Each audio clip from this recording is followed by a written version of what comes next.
All right. Thank you, musicians. Um, yeah. All right. Everybody, while we're all on one accord, while we're all coming in and assembling, please right now hit the like button right now while we're all here. We're not going to be long.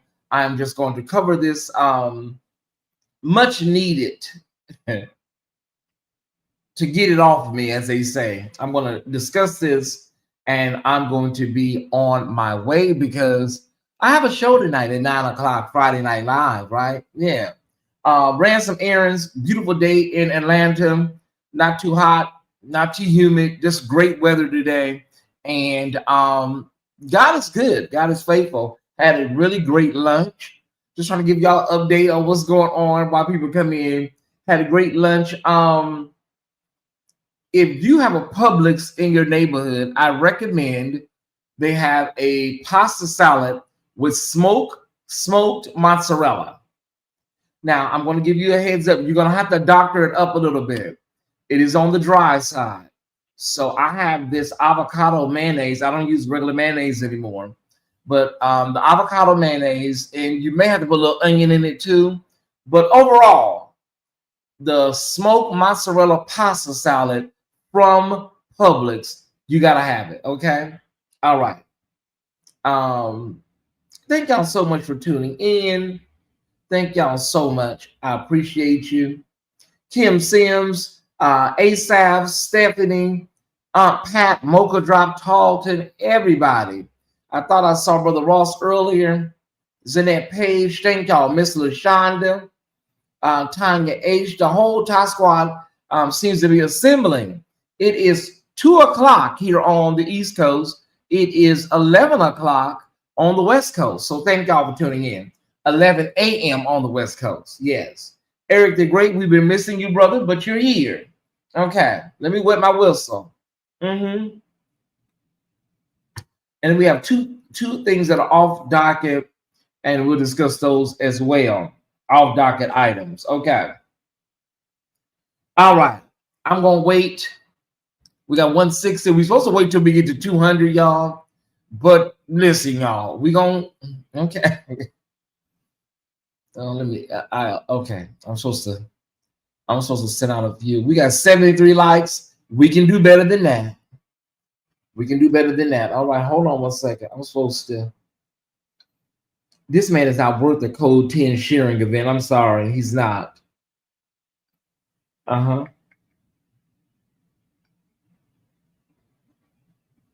This man is not worth the Code 10. I'm not going to declare a Code 10 sharing event. Okay, not for this.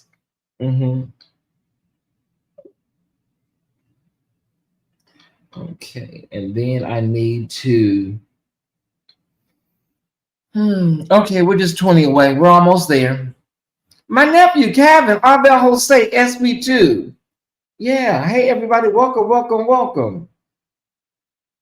We got some really shocking news out of the Church of God in Christ. So stick around. There's some shocking news out of the Church of God in Christ. We will discuss that at the end.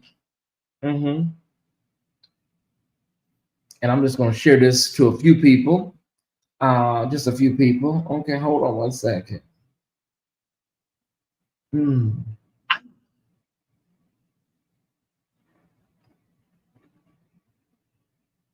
Before I leave work today. Okay.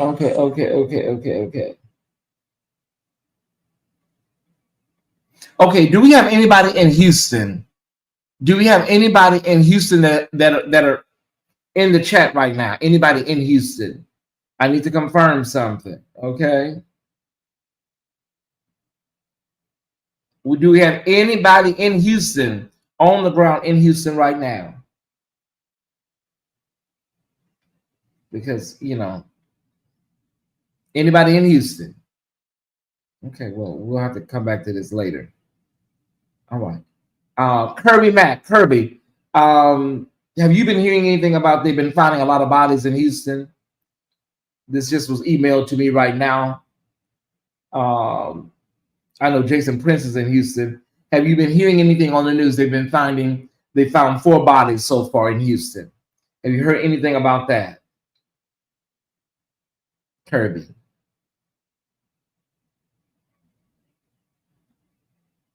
Okay. Yes, okay, that's what they're telling me in the bayous. They're finding bodies in the bayous. That's what they just told me. Okay. Okay.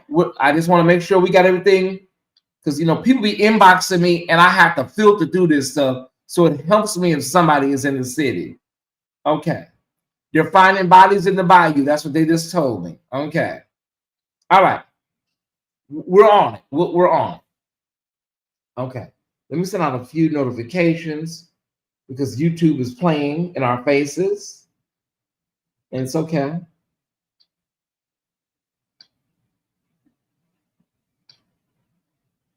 All right.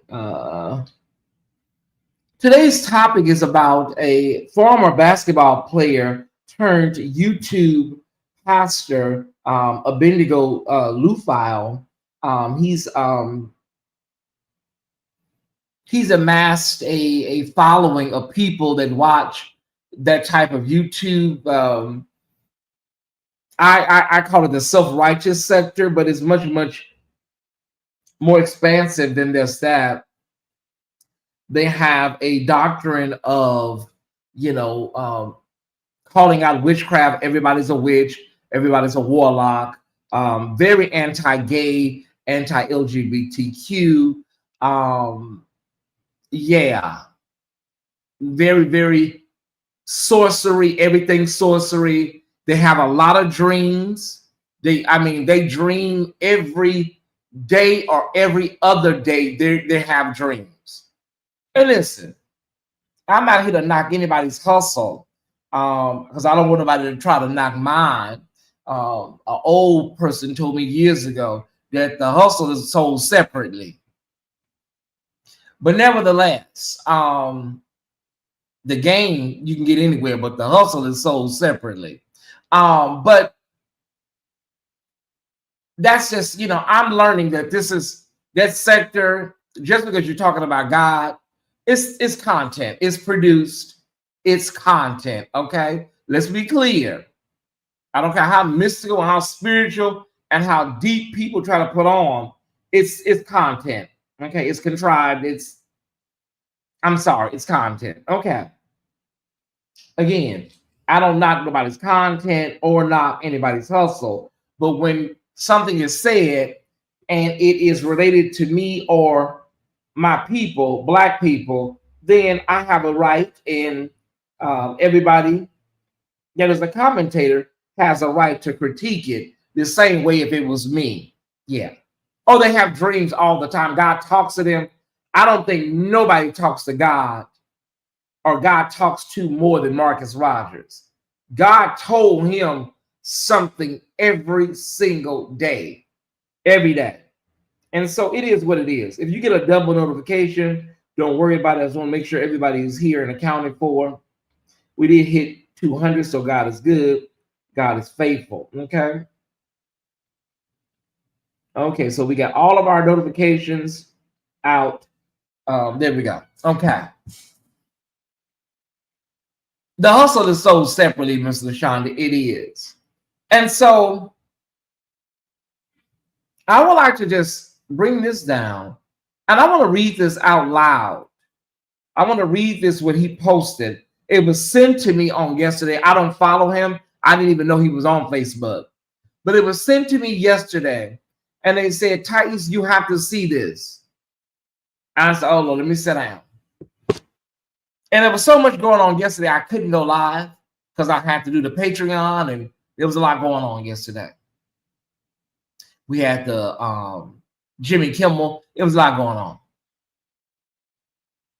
But I want to read this, something that he posted. It's been screenshot, so not that he would take it down, but you can't remove it because you said it. And I'm going to go through it. And listen, somebody may agree, and you're more than welcome to agree, but I can disagree. I can disagree. He said the most racist voices in the whole controversy, I assume he's talking about, the Charlie Kirk controversy. I guess that's what he's talking about. Are the pastors tied to all Black fraternities whose churches are filled only with Black people and who keep preaching DEI, reparations, Black power, and social agendas instead of the gospel of Jesus Christ. You are obsessed with race and an imaginary oppression. Stop. Can you put that in the chat for me? Can y'all write that out for me? Imaginary. I want you to remember that word. Put that in the chat for me. Imaginary. Just write it in the chat for me. Move quickly. Imaginary. Because that's what he said. Imaginary. You are obsessed with race and an imaginary oppression while sitting on millions of dollars and boasting in worldly fraternity success. Everything got to be about black with these pastors. They are yapping and preaching against Charlie Kirk on Sundays.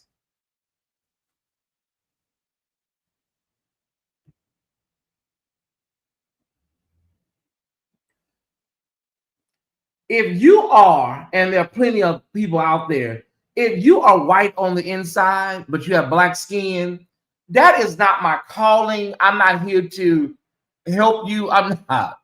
That's just something that you have to deal with. There are a lot of people that are black with skin, but they operate out of white consciousness. Does that make sense? Does that make sense? I want to make sure y'all following me. You can be black. I didn't finish it because I have to do Patreon, but the first part was really, really good that I watched. So we need you to understand that people operate with black skin, but they operate out of a white consciousness. And what I notice about people like Brother Abendigo is that, and I'm not trying to be disrespectful, I'm going to try my best to be as shady as possible. What I notice about people like Abendigo is that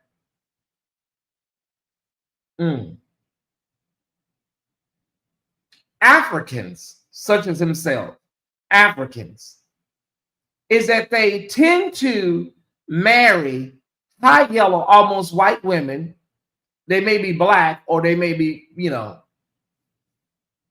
an ethnic woman, but they're going to be very, very, very almost white. I've seen it a million times. And then they tend to fall in line with a lot of, you try to be respectful, Tyesse. It's kind of hard when people are being disrespectful and I'm trying to take the high road and I'm finding a word in my head, y'all. They tend to assimilate to this, I don't know, this thing, this picture of what they think is right. Okay. All right. And how they should appear to people. Now, mind you, Brother Abendigo lives in Canada and Ontario, according to his bio online, because he was a former basketball player. He lives in Ontario, Canada, according to his bios and whatnot. But don't get it wrong. He is an expat, or his family may be expats, right? Because there are no native black people in Canada. There are no indigenous people of color that come from Canada. So you would have to be an expat and be brought into Canada. You can have children there and they can be, Canadian because they are born in Canada. But your family, your lineage, as we found, is from, the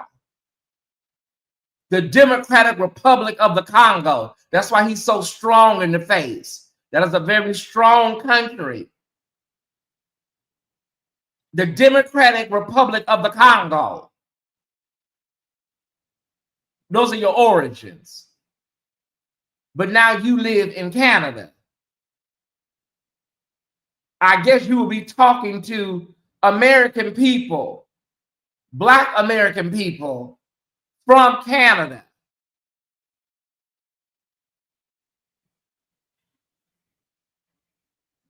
Have you lived in America? And I see that you was over there in Wyoming that has a population of 0.000000001% of black people in Wyoming. So you were over there in Wyoming for a while.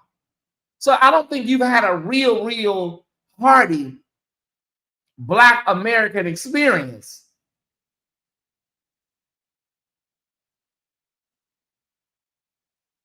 Or as us African Americans live with this all of our lives. Somebody said you need to go over there to the Congo and help your people before you start telling us, you know, how we should live our lives and how our pastors and, you know, and everything's going to be based around these fraternities, right? Because they feel like fraternities. It's all about fraternities. The most racist voices in the whole controversy are pastors tied to all Black fraternities. If you want to just talk about fraternities, just keep talking about it. But to say whose churches are filled only with Black people, as though Black people have something to do with segregation, when Dr. King told y'all the most segregated hour in America is 11 a.m. on a Sunday morning, as though Black people have something to do with segregation in these churches. Do you know what happened with the AME? Do you know how that came about over in Philadelphia? Do you know why we have fraternities? Do you know why we have sororities? Do you know why we have HBCUs? Do you know why there is an African Methodist Episcopal Church? Do you have that information, Abendigo? See, it's easy when you go over there and talk to them people that just sitting over there eating that shit up that you spill. It's easy. And if anybody is listening to somebody after a post like this, you deserve everything you're being taught. And don't need to try to explain or take it down. He may never see this video. Who cares? I'm talking to my audience. But if anybody is watching that mess, this man is telling you in so many words, what you are going through in America is a figment of your damn imagination. You are obsessed with race and an imaginary oppression, when we have seen Breonna Taylor killed in her house. We have seen Eric Garner choked out on video. We have seen countless Black people, Tamir Rice. We have seen Dylan Roof go into a church. We have seen a gunman go into the grocery store in Buffalo, and you're telling us imaginary while sitting on millions of dollars and boasting in worldly fraternity success. Let me be clear with you, brother Abendigo. Let me be very clear to you. When we talk about financial malfeasance, when we talk about financial grifting and financial, okay, the biggest scandals concerning finances in the church come from the white church. And I'm using that as a term. I know there's no such thing as a white or a Black church. Come out of white ministries. I can list them if you would like me to. When we talk about financial grifting, financial crimes, would you like me to do alphabetically, state by state, denomination? I'm just saying. How would you like me to break this thing down?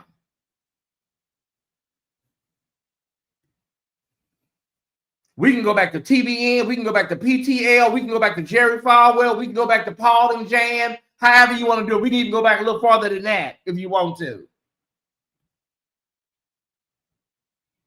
Everything got to be about Black with these pastors. They're yapping and preaching against Charlie Kirk on Sundays. Let me be clear about why y'all love Charlie Kirk. I want to be clear why you love Charlie Kirk. You love Charlie Kirk because Charlie Kirk was a devout homophobe, transphobe, and he spoke the language that you all love concerning LGBTQ people. That's why you can cover your nose and hold your nose when he talks about Black women and Dr. King and Black people. You're not dumb. You know what he said about people. But because he is speaking to all of those phobias that you love, because he's speaking to all of those transphobia and homophobia, you would turn your nose to all the other stuff, calling Black women ignorant and low IQ. Abednego, your mama is a Black woman. And he was speaking about her when he said it. Now, your wife is very, very high yellow. I don't know what race she is. She looks like a woman of color. But she's very, very high yellow, almost white. But he had her in mind too. He was speaking about my mama and my grandmama when he said that.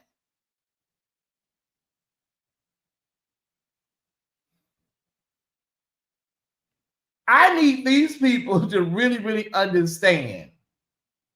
I need people to really understand that Charlie Kirk is like cancer, right? And people are looking at the outcome of the cancer and not realizing, see, the outcome of all of this is what we saw on video when he was taken out, right? Okay, that's the cancer that is on in Pennsylvania Avenue that gyms up all of this energy, right? It comes directly from Pennsylvania Avenue and it's been spreading and spreading for years now. But see, when it happens, they want to have somebody else to blame other than look at a mirror. They don't like mirrors. See, they're getting all the way to the end of the cancer situation, but they're not understanding that thing needs to be excised and pulled out, and it needs a biopsy. That's what it needs. So we can find out what exactly the hell is going on here.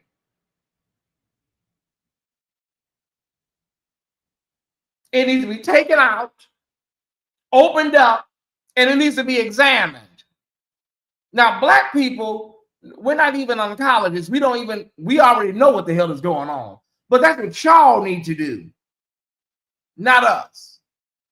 We already know what the hell is going on. We live this experience.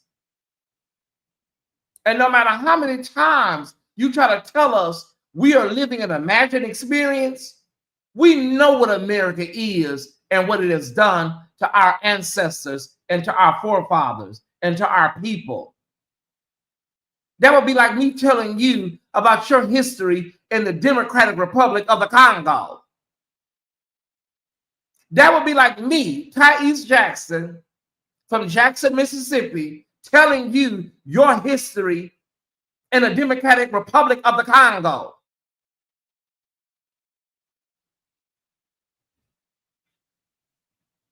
I'm going to say it, hey, brother, I'm going to say it to everybody who will see this video. If you are over there watching this mess and supporting these people, you deserve everything that you're getting. You deserve everything that you're getting. I understand there's a market for everything on YouTube, but you deserve everything that you're getting. These people don't give a damn about you. They are purveyors of whiteness. They are water carriers for whiteness. And I dare to say it, I feel like some of them really wish they were white. They really wish they were white. But since they were not, they have to do it the other way.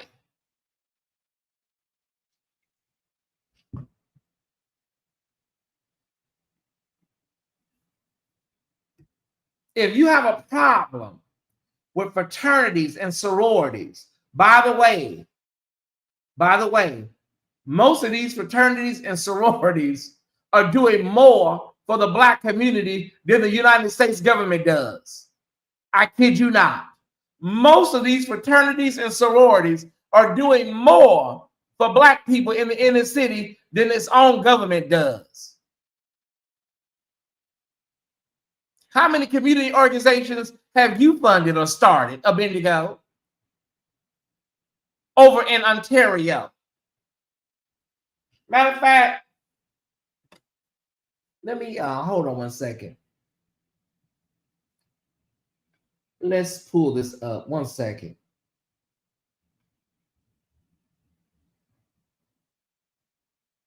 Let's go to his where he's at over in Ontario. A 2024 statistics Canada survey found that about half of racialized people reported having experienced discrimination in the past 5 years. For racialized people, race or skin tone, give me 1 minute. Skin tone was the leading perceived reason for discrimination, 66%, according to Statistics Canada. Institutional and systemic discrimination. Ontario, where he lives, has legislation called the Anti-Racism Act that was founded in 2017, which requires collecting race-based data by the provincial public sector, in part so systemic racial disparities can be identified and addressed. The Ontario Human Rights Commission has published materials about racial discrimination and legal protections exist. But having protections doesn't mean racism doesn't occur. It means that there are formal mechanisms to report and rectify some of it.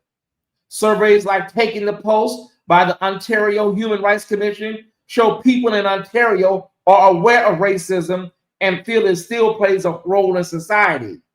Racialized individuals often report situations where they feel treated unfairly because of their race or ethnicity.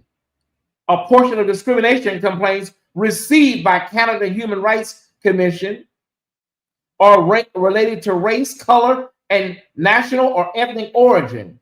Hate crimes have increased in many places across Canada.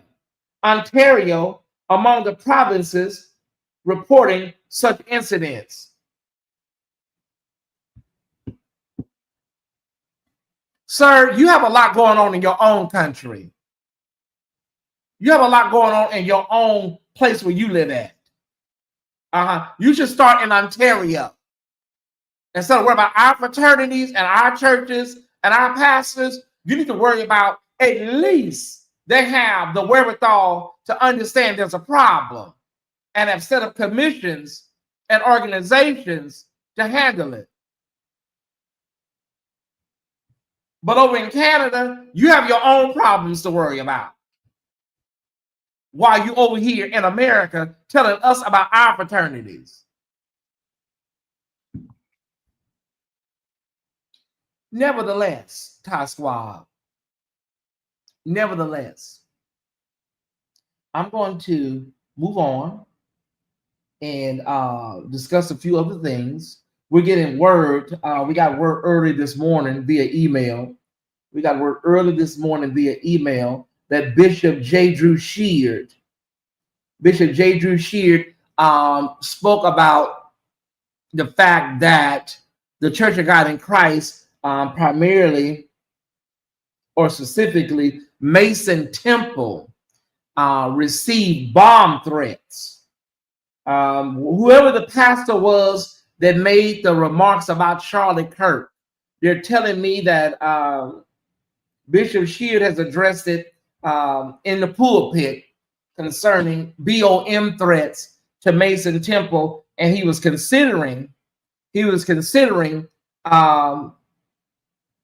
closing the campus down over there, but he did not do that. They were calling in, and so somebody evidently went rogue and said some things concerning Mr. Kurt, and they were calling in, and Bishop Shear said it was several BOMB threats, okay? Several that they called in. You need to partner with sororities and fraternities to help the DRC. That would be nice. Yeah, that would be nice, because the Democratic Republic of the Congo, out of all the African nations, countries, they probably need the most help.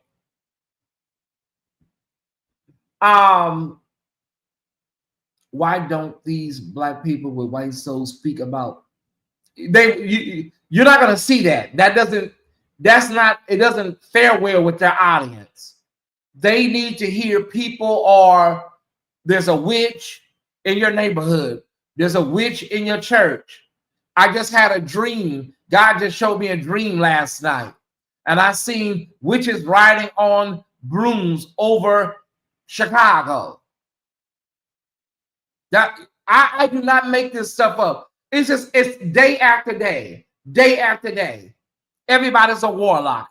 Everybody's a witch. Everybody's going to hell. It's just scroll. Just scroll. I have family members that watch this stuff and they take it in day to day. You cannot watch this stuff all the time. It gets in your spirit. It gets in your mind. It will drive you crazy. The 666. There's a witch at Walmart. I've seen witches at Target today. You will go crazy eventually. Stop watching that stuff every day. Did anybody get an update on his lawsuit? Because, the pastor over there in Africa was suing him, and he was raising money, him and the other guy, Struggle Beard, a.k.a. Prophet Bum Bum. We never heard anything about that money. How did they raise to get them lawyers? Did they find representation? Did they get a lawyer or what? Never heard any more about it, huh? I don't know. That's how it happens. While you thinking about our fraternities and what they got going on, can you give us an update on that money you raised to get that attorney and what's going on with your case? Is there a court date? Was it thrown out? Will you be refunding the money? Will you be suing to Kirk's family, Charlie Kirk's family, with the leftover funds?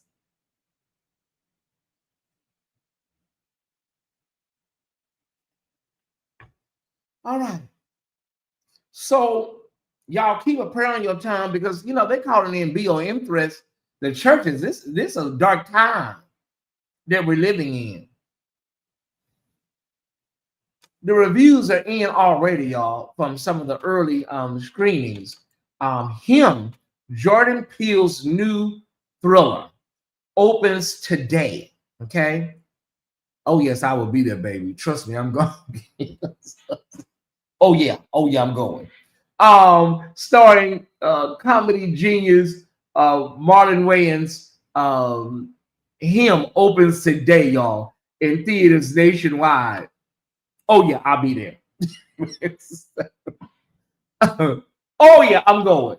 So yeah, Jordan Peele opens today, y'all. If you get a chance, please check it out over the weekend. I'm gonna see how I can squeeze it in my schedule over the weekend, you guys. Okay, Jordan Peele. He does. Oh my God, see the thing about Jordan Peele is you don't have to think. You gotta think, and you have to take a tablet. You have to write notes, do a voice recorder, because baby, it's gonna be so many hidden messages, and oh my God. Oh my goodness. I am tired of these people. I really wish they would just go somewhere in another country and just all sit around and talk about how deep they are. Just go to a whole nother world somewhere, a universe, and just be in that world, just deep, because they're so deep. I'm tired of these people. I think people speak like that have some level of schizophrenia. There's no way God is talking to nobody that often. You are not having that many dreams. Let me tell y'all what the cutoff with me with ABENDEGO was. Let me tell y'all when I said, okay, because I like to give people a chance. Because, somebody may be really dealing with God. I like to give people a chance. Let me tell y'all the day I said, you know what? I know you lying. He was over there at the hospital. And he was saying basically they're working witchcraft on me. I don't know whether he had a stomach bug or the flu or what. And he was live from his hospital bed. And I said, that's it. I got my confirmation. They're working witchcraft on me. He was in the hospital. Possibly the flu, probably could have been the flu, could have been a stomach bug, something he ate. And I said, yeah, that's my cue. I'm done.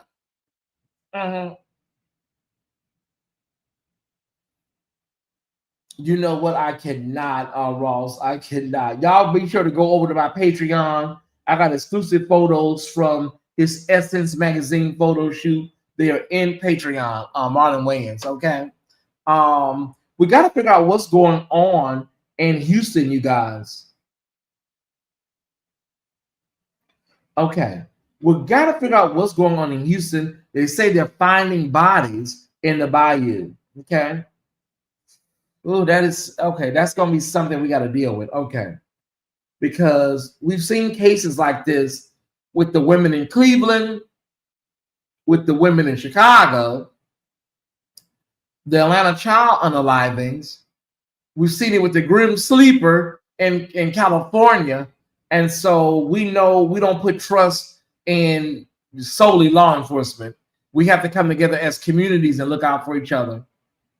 I was in Los Angeles when the Grim Sleeper was around, and the police waited a long time before they gave information to people.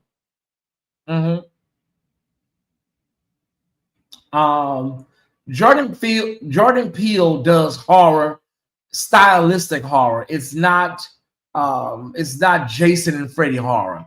It's more stylized along the lines of Hitchcock. But listen, I tell people like this: if you can't deal with horror, and I know I said after I watched The Conjuring, I was done.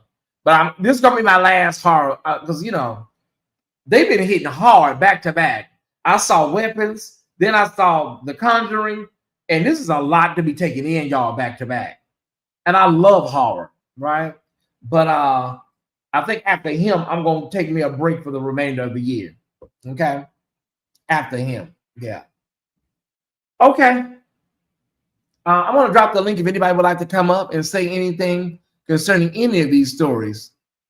The link is available if you would like to come up. Make sure your TVs are down. Make sure your mic is ready. Make sure your camera everything is ready. We're gonna hit the link and we're gonna go from there, y'all. The link is available for anybody that would like to come up and discuss Abendigo and his dastardly Facebook post. If you would like to come up and discuss this, the Church of God in Christ, you can discuss your thoughts on the upcoming, currently playing movie Him, or you can talk about anything in general. The link is available. We're not going to labor long because I got a show to produce, and I got to watch the final episode of Girlfriend. Oh my God. I don't know how this is going to end, but I'm going to watch it right now. I'm on episode 6 of 6. All right. Okay, there we go. Hey, Ross.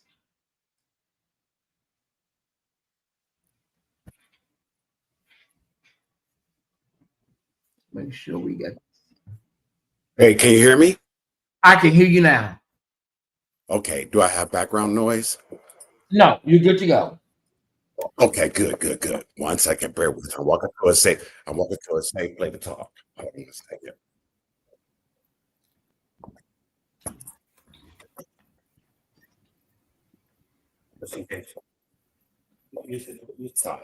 While he's walking, SP2, can you do your Bay Area? SP2, while he's walking, can you do your comments, brother? Okay. I do want to say this. In regards to this situation, and Ty, I really appreciate you for taking this discussion because it's a lot of bloggers that are really not taking this discussion and really speaking truth to power. I think what upsets two things. The first thing is with the Church of God in Christ, that is a very unfortunate situation, and things like that don't surprise me especially after finding out that the young man that was found hanging in Mississippi, his family is actually a member and a part of the Church of God in Christ. So Bishop Sheard actually announced that.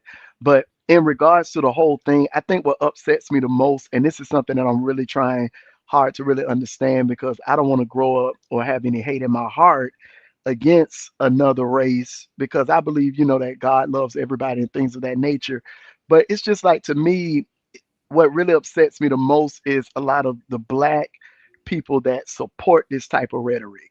And it's like, are y'all ignoring like everything that he said about y'all? And truth be told, I'm not going to say his name, but if that person was alive today, they would still be talking that same type of rhetoric. So it's like, now we want to paint him as a martyr or as a savior. I'm like, are we, like, as you say, Ty, are we living in a twilight zone or something? Like, have we forgotten it? Like, for instance, I remember when Kevin Samuels passed, everybody was kind of like, this and that and the other.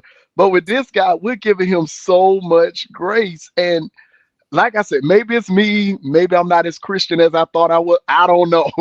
But I'm just lost. I'm so lost on this. So y'all gonna have to help me navigate through this, because even with my job, they sent us an email and was like, do not mention it. If you do, you're gonna lose your job. I'm like, but did y'all hear anything this man?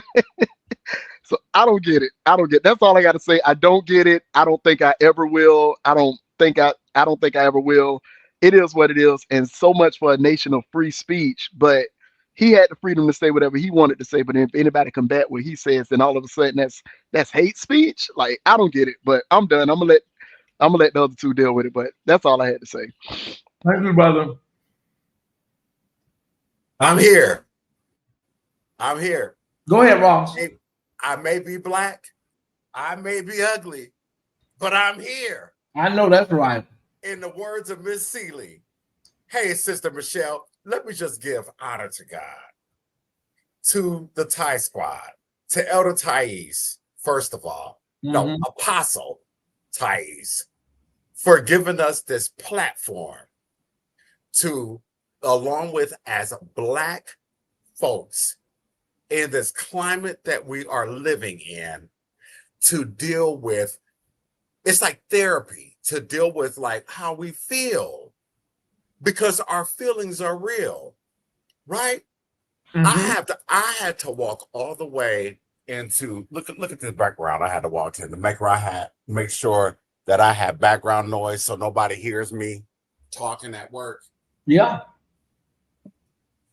So I work for one of the top US, and those that are my Facebook friends can see where I work at. Okay. I work for one of the most diverse hospitals in the country. Okay. Work in mental health. What shocks me, what you brought up about the Africans, there's a guy that was a former security guard who he was a security, he's from Liberia. He was a security guard and got hired here because I put him on, because I was already hired here, right? I'm from here. I was already here. You stepped up because I gave you a referral and gave you a good notice. I did. I'm from America. I want y'all to hear what the undertone I am saying. Honey. And I'm saying this the fucking way I want to say it. Because I feel my oats today. Excuse my French, Tyesse. But so now you come over here and you try to talk. Now that you got your position that I included you in, you want to come in and try to be like, and you don't even know what you're doing. You don't even know the workflow of what you're doing. You just got in because for some odd reason you think we are stupid. You think, and I'm experiencing this. That's why I don't get into all that. Now, I'm not shading anybody that gets into, we got to go back to our African ancestors and all that stuff and all that. No, hell the fuck no. My sister, I have an ex-brother-in-law who is from Ghana that was racist as hell. Okay, hold on. Okay, so we got to understand that there's a difference between our ancestors and people and their various cultures, because there's many countries in Africa, the continent of Africa, and so there are different cultures and different ways people, the different ways that people see things and view things, especially Black Americans, and that doesn't have anything to do with our ancestry and our ancestors. No. You're right. I think I labeled that wrong. Okay. You're right, because I agree with you. I 100% agree with you with that. Mm-hmm. What I'm trying to say is we can honor our ancestors while also speaking truth to people in Africa that feel a certain type of way about us. Okay, that part. That's what I was trying to say. Thank you. Okay. That's why you're the apostle. Thank you. So, child, I rode to work. I ride to work with this person who I put on to get hired here. And I have to explain to him the difference between, he's darker than I am. And I have to explain to him, like yesterday, we rode home from work. He gave me a ride home, and I'm riding across the Bay Bridge going back to Oakland.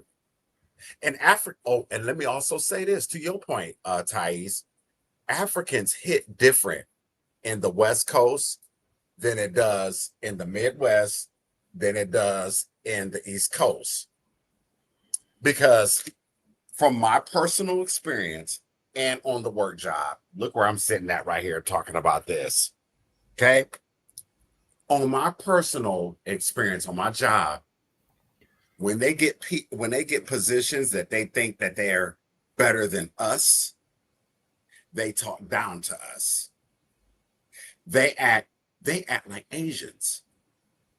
They act like not all, because Tyesse Report don't promote like labeling everybody and all that stuff, because there is goodness in some people. But what I'm seeing is that there's a majority of these people out here on the West Coast that act like they are,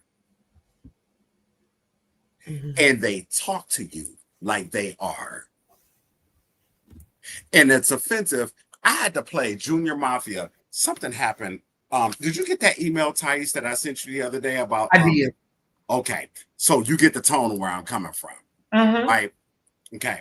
So for those that don't know, Yale, Harvard, and I work at UCSF. And here in California, I'm just going to put it out there. I work at UCSF. Do you know that 47 Beelzebub, the devil, the demon in office, put out an email threatening UCSF, because we're Ivy League school along with a medical institution.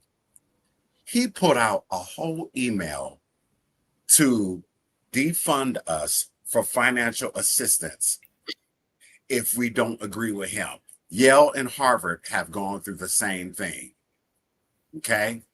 And so now it affects that. He wants to put it in layman's terms. He wants to fire all the gay folks, all the Black folks, all the people like myself who have earned their way.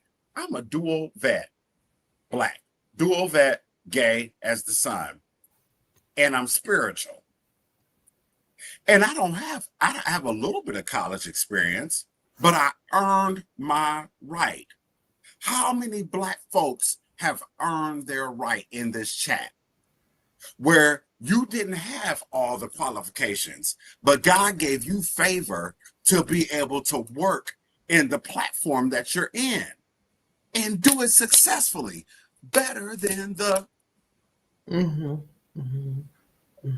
So they're intimidated. So then you got these Africans that Tyesse was referencing. You got these, and then to add on, it don't make it worse, because then you got these Dr. Umars that are making buffooneries. Okay? And you got these, I still need to do some homework this weekend and do the Uncle Russ, Uncle Rucker, or whoever that was, the Uncle Toms and the Sam Boats and all that stuff. I got to do my homework on that.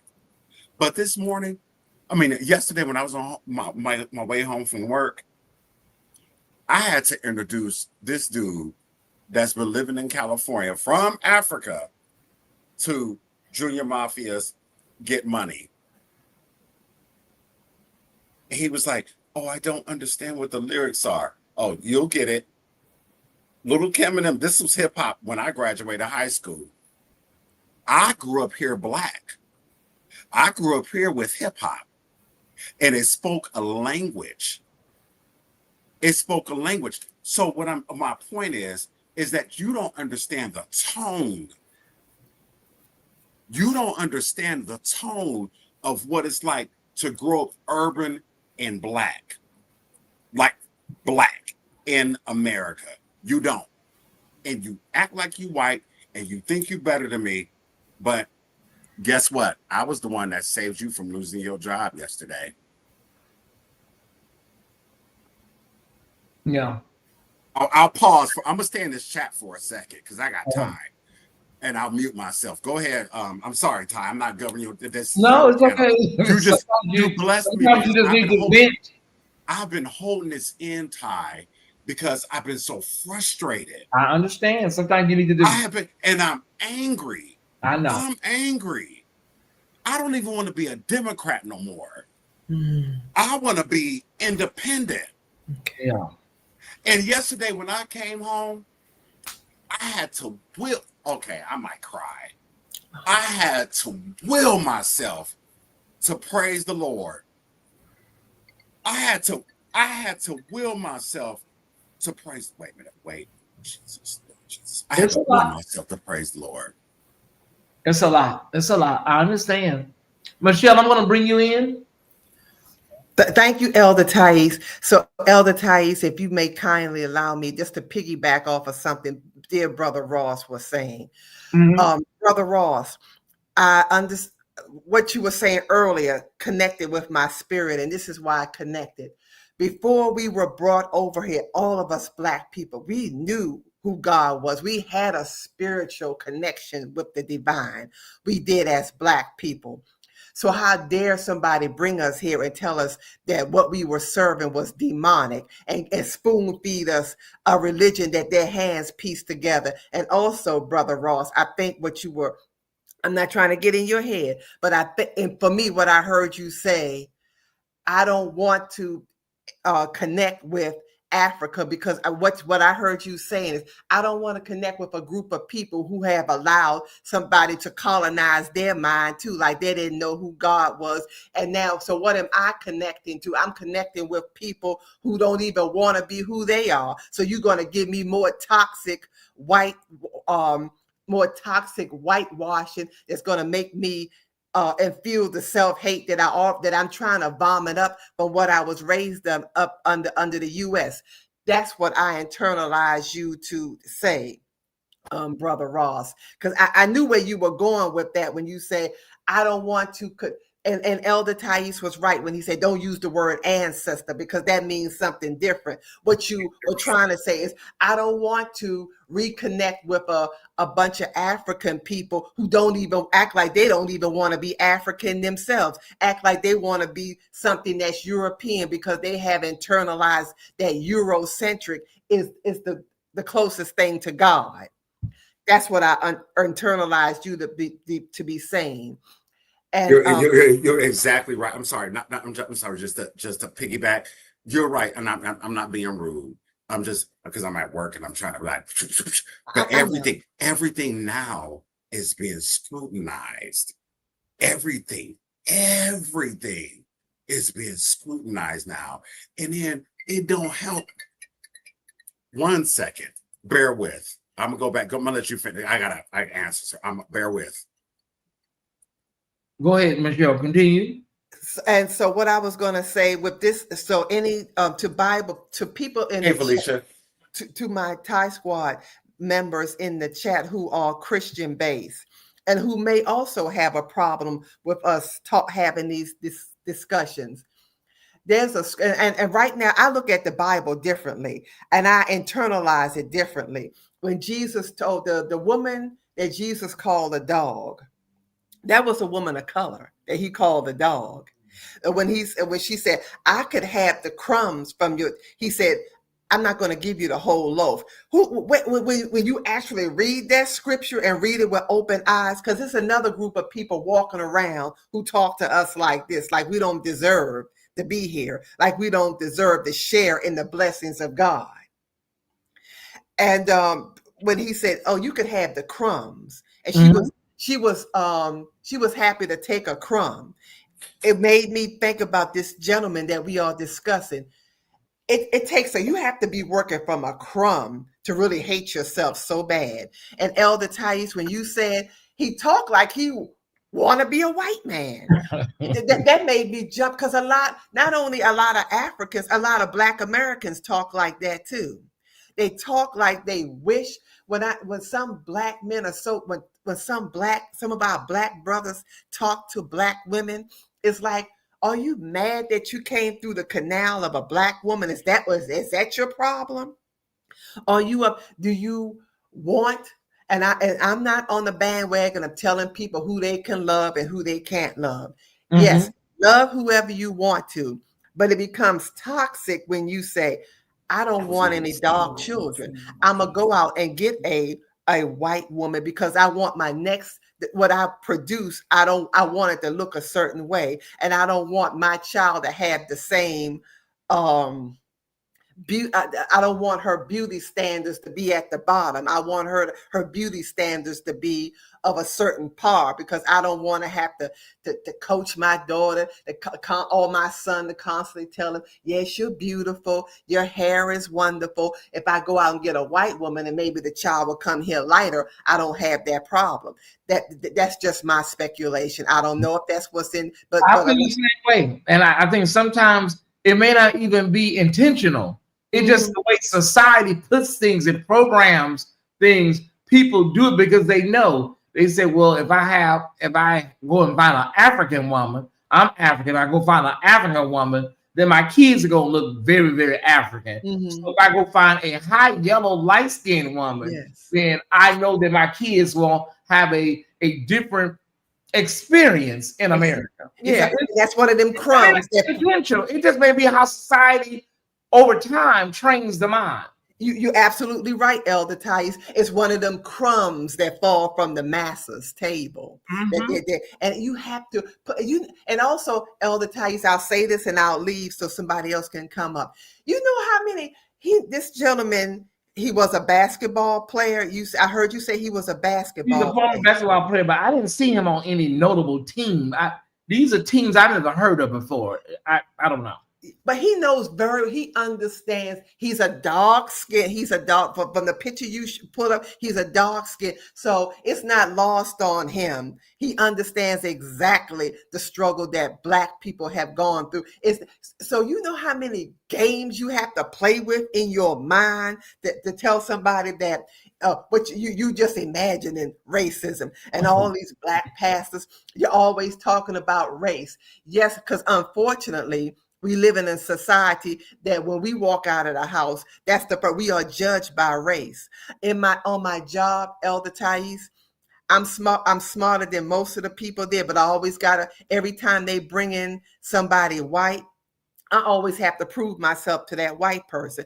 And I just had a white person that he just left. He had his problem with me is that I talk a little, as a dark-skinned Black woman, I talk a little too loud and I talk a little too abrasive to him, and I won't let him talk. No, I won't let you talk if you talking stupid.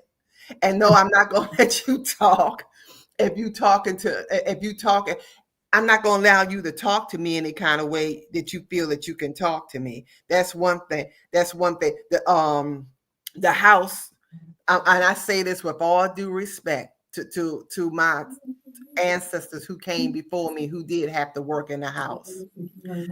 I cannot embrace what the house servant. I'm gonna have to act like the field servant who was all the way in the back. That was closer to being able to run. And I say that with all due respect. I can't allow you to treat me any kind of way that you feel like you want to treat me because you got a certain image in your mind of where a dark-skinned person. I just can't do it. Call me a witch. Call me. I've had other Black women say, Michelle, you can't act like that. I'm not cussing nobody out, but I am letting it be known that I see you and I'm just not doing it. Yeah. I can't eat the crumb. If you're not gonna, at least you gotta have to give me a whole slice, you're gonna have to give me a whole slice of bread, because a crumb just not gonna do for me. So Exactly. I love you, Elder. Thank you for allowing me up. I love you, Brother Ross. I'm gonna get back down in the chat. Thank you, Shell, as always. Thank you. All right. Okay, go ahead, Ross. Try now. Can you hear me okay? Enjoy. Okay. So to piggyback on what Michelle said, she is so right. Because I gotta be quiet for advocating myself. I gotta be quiet when see what my palm looks like?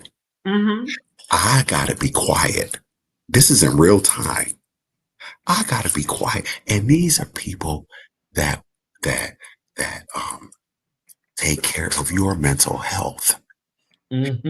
Doctors that take care of your mental health, that advocate for stuff like what's going on. And it goes back and forth between some of us and mostly, and I'm seeing it in real time.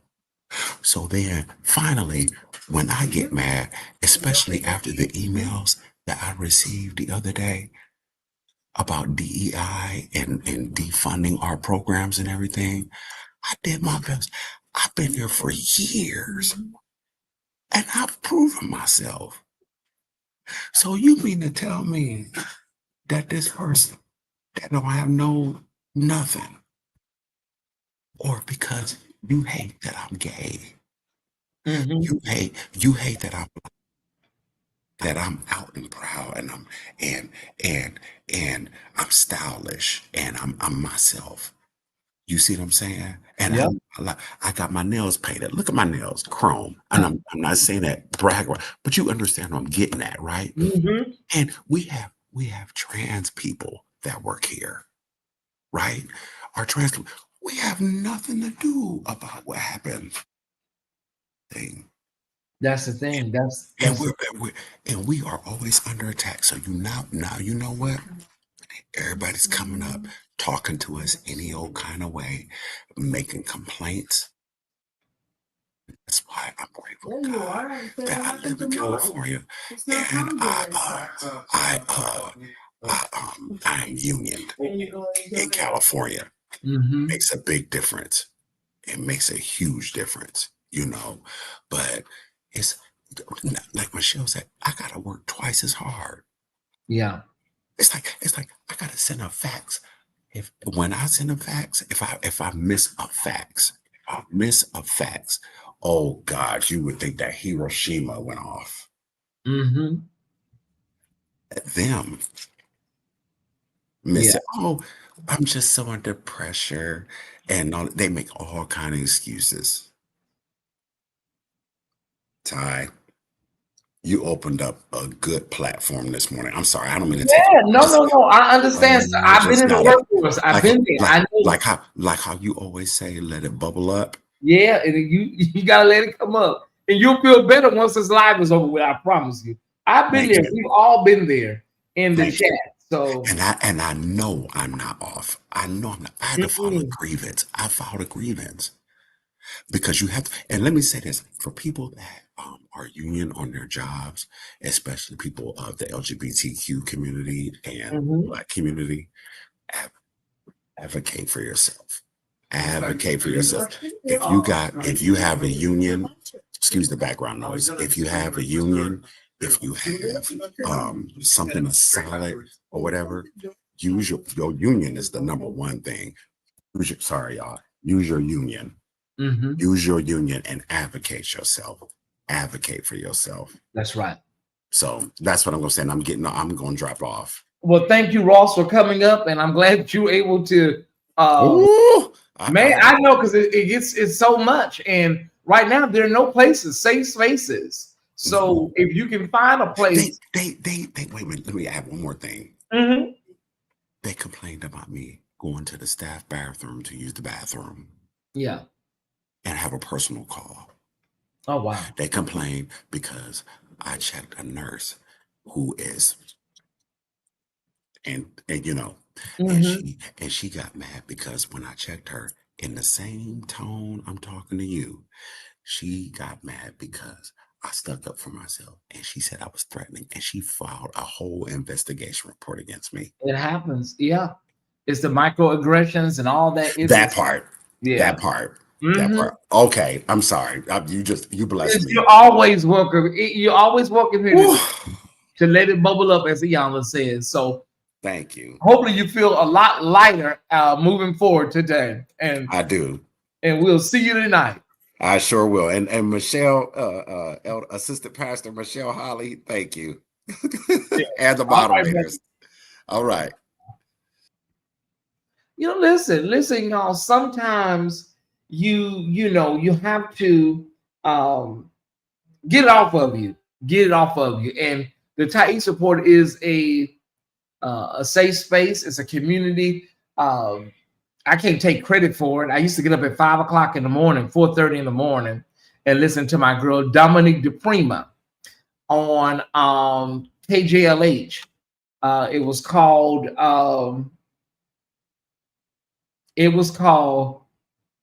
oh my God, Dominique DePrima, KJLH, Brother Ray not here, and Callie not here. But oh my God, I listened to that show so many years. But it was early in the morning, and you'd have to set your alarm clock together and listen to it. It was called The Front Page. It was called The Front Page. That's what it was called.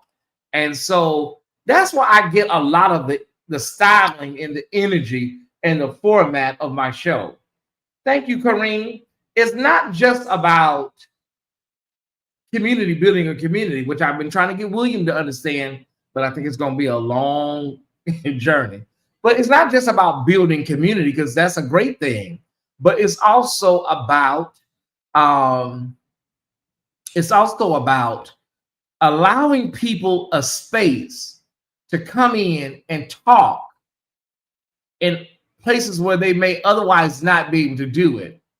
So I know people say, well, you got your church. Sometimes your church is not a safe space. I know that sounds oxymoronic. We know the workplace right now is not a space. You can't even talk to your coworkers sometimes because they may be working with the people, So, it's great to have a platform that facilitates this type of dialogue, and that's why community-based YouTube channels or community-oriented YouTube channels are so needed. I understand, the Tasha K model and so many others where they have what looks like a community, but the host is not interacting with the people. They got a name, winos, but there's not a lot of communication. It's a community model, but other than we're all called something, that's where the community stops. You have to be able to see people, talk to people, and allow them to be seen and be heard. That's why they call it community, right? I hope this makes sense. One of my slides did not upload, but it's okay. It's okay. I have one more topic, you guys. Okay, so hold on one second. I'm going to pull this topic up, and I'm going to talk about the girlfriend while I pull this up. This Amazon Prime hidden gem was not hidden because they were just promoting it on The View. It's so good, y'all. I'm on episode 6. I'm about to watch episode 6 right now. It is so good.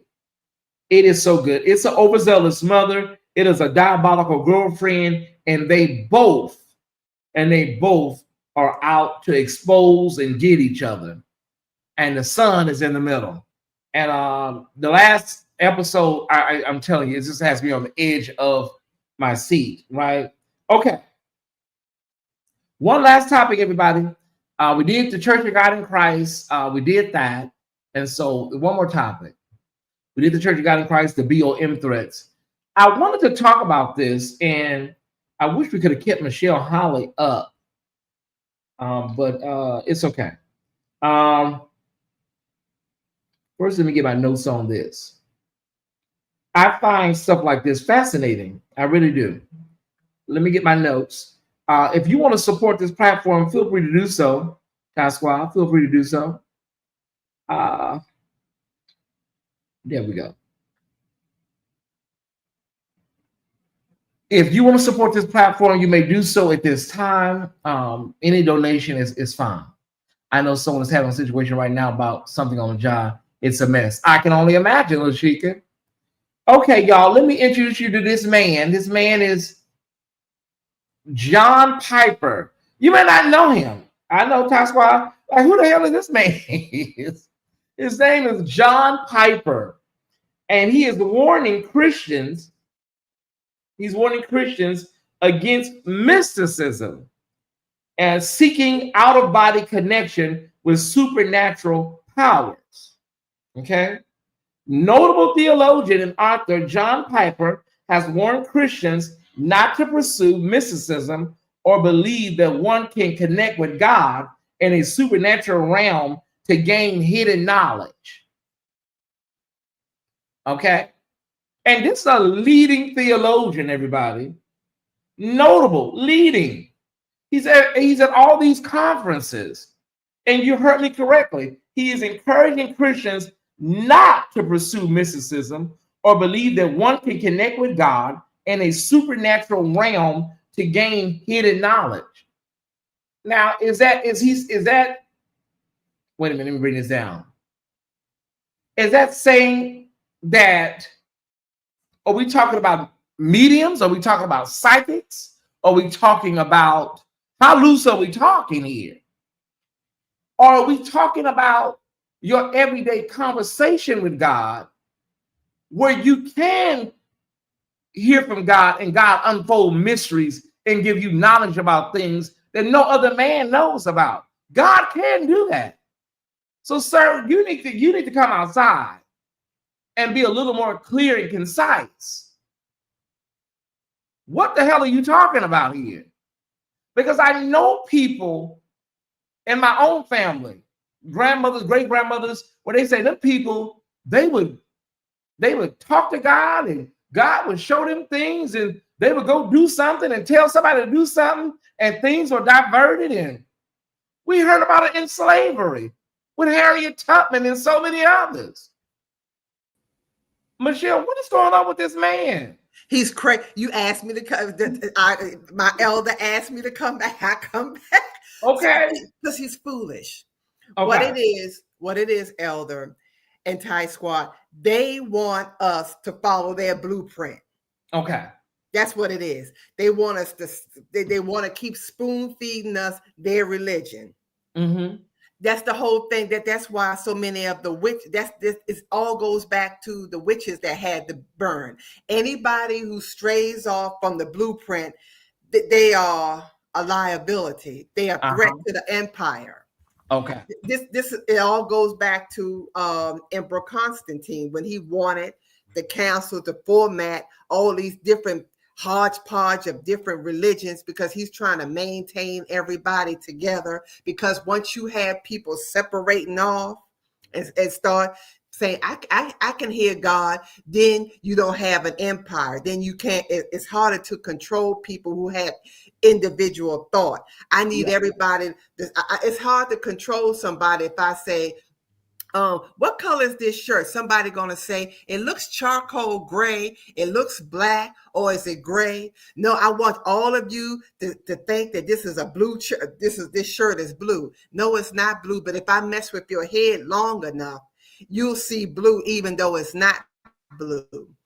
That's what it all. Because why are you so concerned about other people seeking God on their own?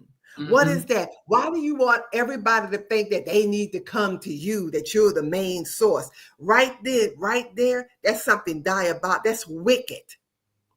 That's very wicked. I'm the one, because right now you're the one that sounds like a warlock, telling everybody to come and look at you, and you're the one. Just like Sister Lashika say, religion versus spirituality. They want you to all be under their umbrella.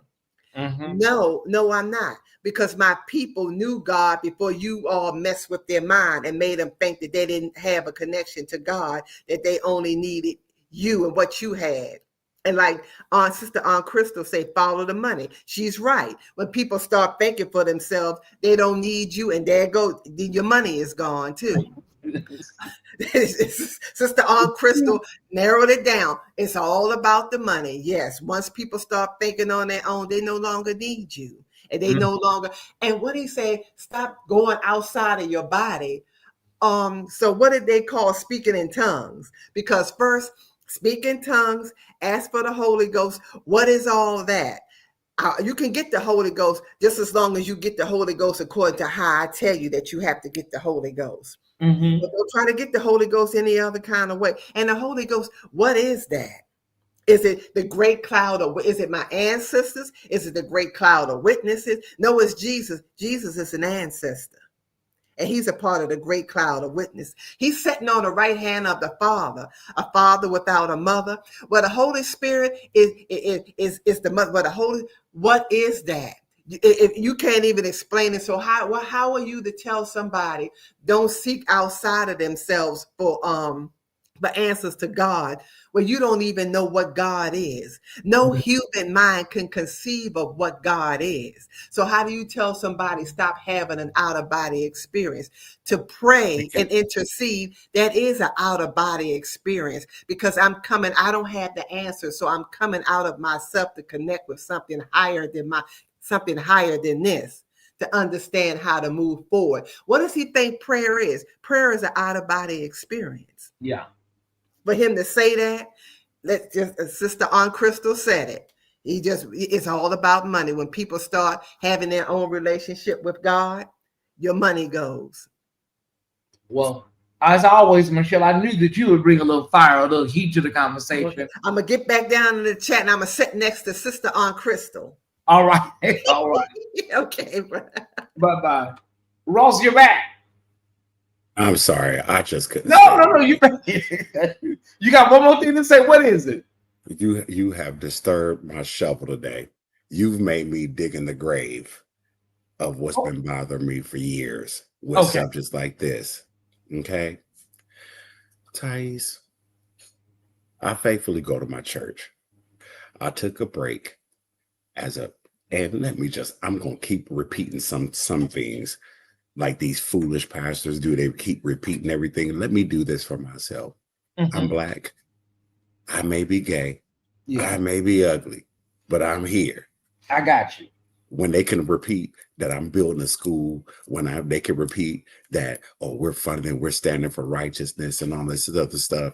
No. And y'all go around fricking and all that stuff and messing up the denominations and all that. I know my Redeemer liveth, in the words of the Clark sisters. Okay. And that's because I had to take a break. I got out the choir. Our choir, we're a recording choir. I got out the choir. I had to take a personal break. I had to take a personal break from everything and reset myself. And I'm on my own journey. So you mean to tell me, got you. You mean to tell me that I can't find Jesus in my kitchen? I can't find Jesus on my balcony? I can't find Jesus in the birds when the birds come out? Have you ever looked up, is anybody on this chat, a blessing that I kept private? There's mourning doves. Has anybody, and it's called mourning, M-O-U, it's M-O, it's M-O-U-R-N, like mourning, like Ukraine. Yeah. Well, when I was really going through the throes of all of this personal stuff, right? I looked up, dove came and sat in my lavender plant on my balcony. And I live on a high part of my balcony in my apartment. A mourning dove came and sat on my balcony, and I'm into nature. I'm piggyback on Michelle. God speaks to us through everything, and that's in the Bible. Yeah. He uses everything to speak to us. Mourning doves only lay 2 eggs, and mourning doves are to represent restoration of joy. Okay. Do you know that illustration in them birds sitting there for 12 weeks with them 2 eggs made me sit down and reset myself. I can imagine. Made me sit down and reset and read my word, made me meditate, made me take a break. I didn't go to choir. I sat myself down from the choir because I needed me. I didn't need to sing. Yeah. I needed me. And I needed my relationship with God. You can turn your camera off if you need to, brother. I don't know how to do it, but don't worry about it. Okay. But you get what I'm doing. Okay. Yeah, because in a hospital setting, you have to be careful of employee identification. You've flown in the spirit, but I just got to get this out. I don't know if I can't turn your camera off. I don't think so. No. Yeah, but I understand what you're saying, Brother Ross. Yeah. It's just a lot. It's a lot going on right now, but we're gonna stay prayerful and we're gonna keep you lifted and keep each other lifted. And I put that, and also I put that with my plants on my balcony. My balcony looks like an atrium, but I do that for me.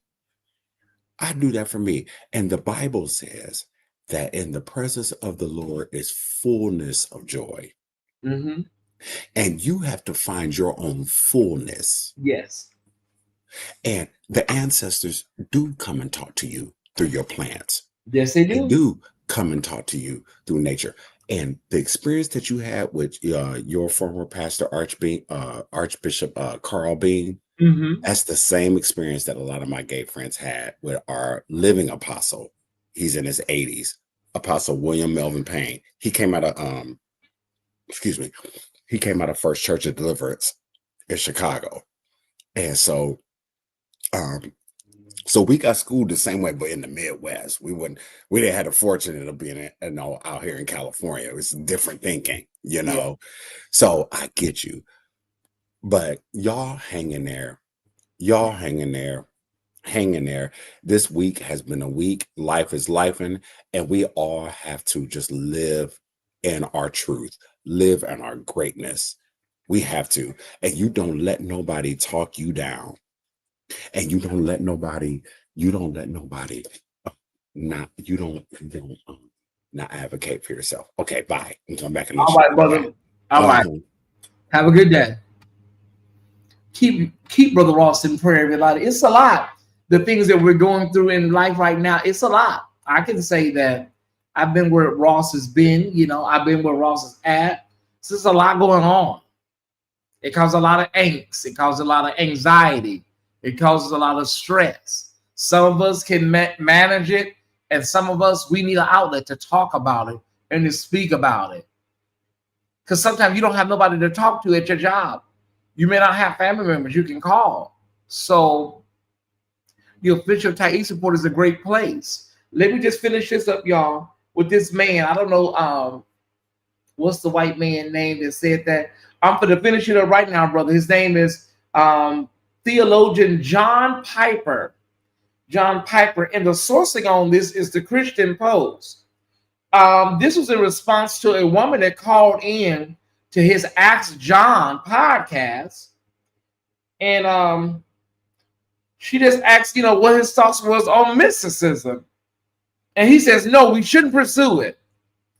Don't seek transformation or power through ecstatic or out-of-body connections with supernatural powers. Don't go that route, he said.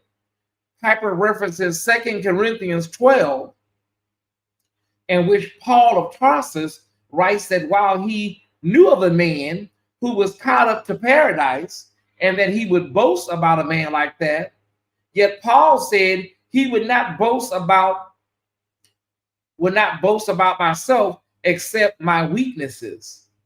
Piper explained that Paul thought it was foolish to boast about mystical experiences as though it were true, the true sign of an apostle or the key to godliness or Christ-likeness. I tell y'all, it should be called Paulanity, because it's always going to go back to Apostle Paul, okay?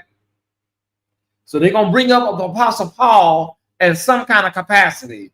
His name is theologian John Piper. And this is from the Christian Post. Tuesday, September 16th is the article. Tuesday, September 16th. Let me say this, y'all. Let me say this. Oh, that's the doctor. My flu shot is ready. No, it's not. No, I don't have no flu shot ready. Go skeet it up in somebody. I can't do it. Y'all go skeet it up in somebody else's. With that man RMK over there?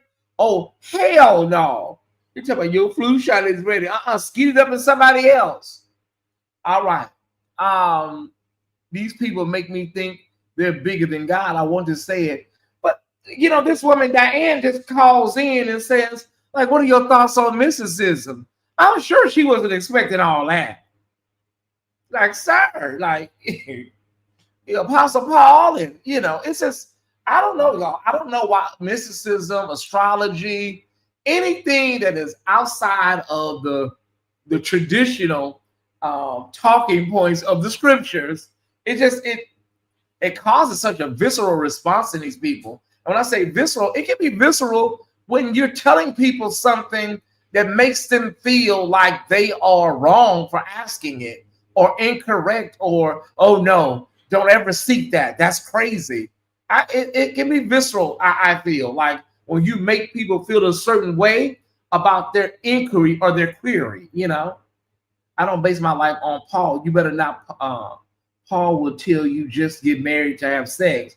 Well, he said it's better to marry than to burn. But right now, they're burning. You're married and you're burning. Y'all will figure that out on the way home. Y'all will figure that one out on the way home. All right. So we got Dr. Piper, the Church of God in Christ.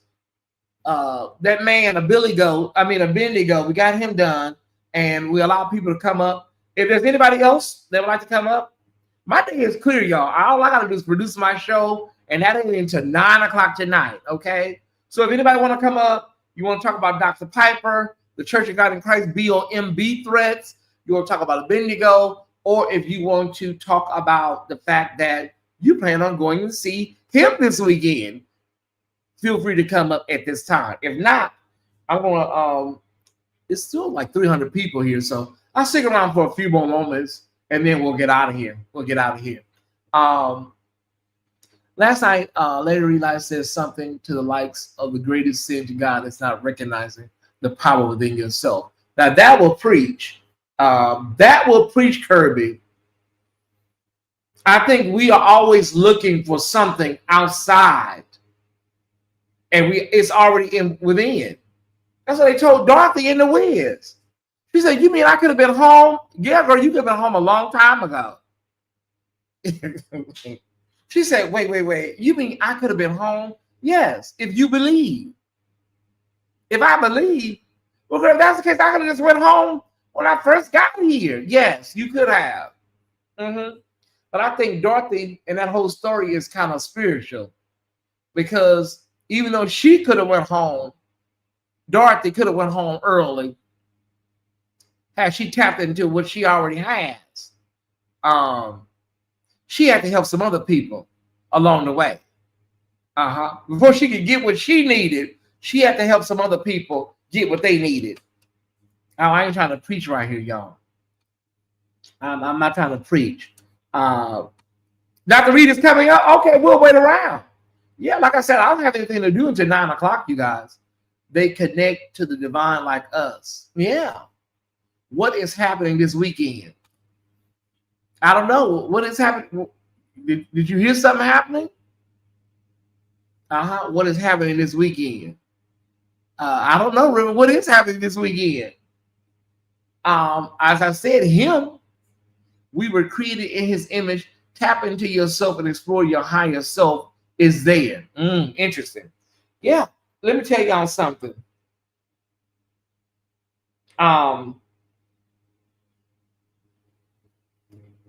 This whole find God for yourself thing is getting more momentum as the days go by.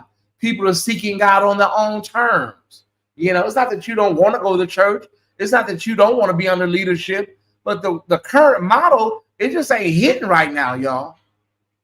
The current model is just not hitting. So, Yeah, a lot of this finding the Lord on my own terms and understanding God, and however you want to see God. You know, well, you don't want to be taught. You don't want to be under no leadership. You don't want discipline. No, I don't. No, I just want me and God. Is that sinful? Is that too much to ask? Just me and the Creator? That's all I want. Well, you know, y'all, this is a great falling away. I guess it is. This is a great falling away. That's what it is. Yes, and people are leaving daily. Look at the church over in Houston, Tyesse Squad, over there at Macedonia. Look at it. That lady could have ended that the same night. She could have ended that whole scenario the same night, but ego wouldn't allow it. Dr. Reed. Oh, wait a minute. Let's see what the audio's giving. Okay, can you hear me? I can hear you, yes. Okay, I'm trying to connect it to my platform. Okay. Because I know how we go about. Or maybe I can just pull the parts if I need to. I can do that. Yeah. Okay, I can do that versus connecting it. Tyesse. You always get me caught up in these conversations, and then that Michelle really just stirred me up. You say pull on you. Yeah, it pulled on me because this topic, when I tell you it irredarn me, you know, I'm gonna go ahead and connect it. Okay. Hold on for a minute. So you could just drop me back down and you keep talking, and so I can do everything on the back end. Okay.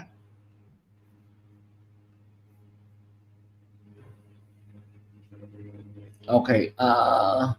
You know what, Tyesse Squad? You know what it is, y'all? Whenever there's a Crystal said, follow the money. Whenever there's a threat to them buckets, you know, whenever there's a threat to those buckets, it's gonna be some problems. Yeah, it's gonna be a problem. Let me kind of get this title together.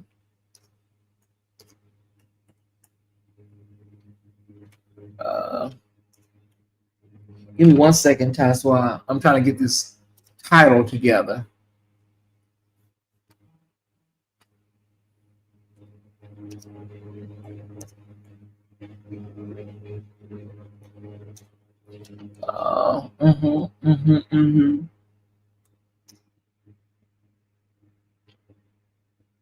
Bear with me, Tyesse Squad. If all hearts and minds are clear.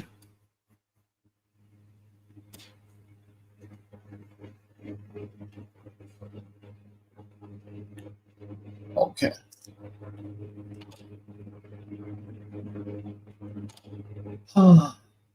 This title may be too long, Tyesse. Okay, he ready. All right. I just hit the button and we're live on Larry Live and the official Tyesse Report. Thank you for allowing me to do this, Tyesse. Yeah. And everybody that watch Larry Live, go ahead over there and follow Tyesse. 9 times out of 10, you're probably going to enjoy. The conversation that you were having, you were telling the story. Can you tell us that story and show us that man again for those that are just logging into Larry Live? Okay, so this is from the Christian Post, and it's theologian John Piper. He is warning against Christians. He's warning Christians against mysticism and seeking out-of-body connection with supernatural powers. And I'm going to read the first part of this. Notable theologian and author John Piper has warned Christians not to pursue mysticism or believe that one can connect with God in a supernatural realm to gain hidden knowledge. In a recent episode of Ask Pastor John podcast, the Desiring God website founder responded to a letter from a listener named Diane who asked about the Bible teacher's views on mysticism.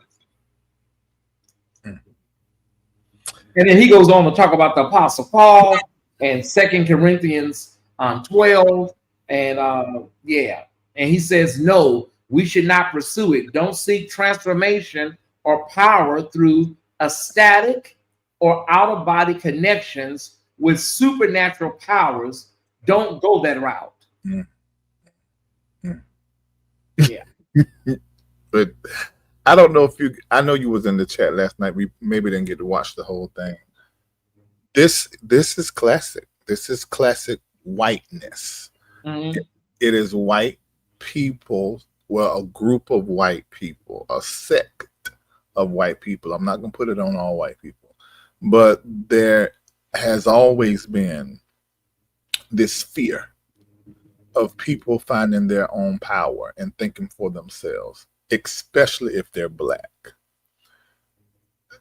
The clarity that a lot of black people don't have that we need to have right now, Tyesse, is that we are the original civilization. Our worship, our practices, our diet, everything that we did, we were able to extract out of God and his creation a technology and a way of being and a way of doing. Although everybody, the Asians, the Caucasians, the Italians, the Germans, are all of our spiritual children, they don't have something that we have. They have the melanin, but we have a superabundance of the melanin, and we have a type of melanin that is unique to us that none of our children have, and that's eumelanin. That is the source of all white fear. It is something that they cannot make in a lab. It is something that they cannot understand. It is as mysterious as the God particle. They do not understand what this is, and the jealousy is in their blood, and the want and the desire to control us and to trick us is deep, because they know that we are the elevated species. We are the original, and everybody else is the copy or the extension. They know it. They know it. If you just study the scientists, those that deal with genes, they know it. They even know how white came into fruition. All humans are 99.9% the same. 99.9% the same. Everybody came out of Africa, but about 70 years ago, there were some Africans that migrated north, small group, and then later on some more small groups. And when they migrated, they went into an area that wasn't like Alkebulan, what we call Africa. It wasn't a place that had a whole bunch of resources and the minerals that the continent had. It didn't have the sun shining that the continent had. And so after being there so long in this space and place where there was a little sun, the body over thousands of years began to acquiesce.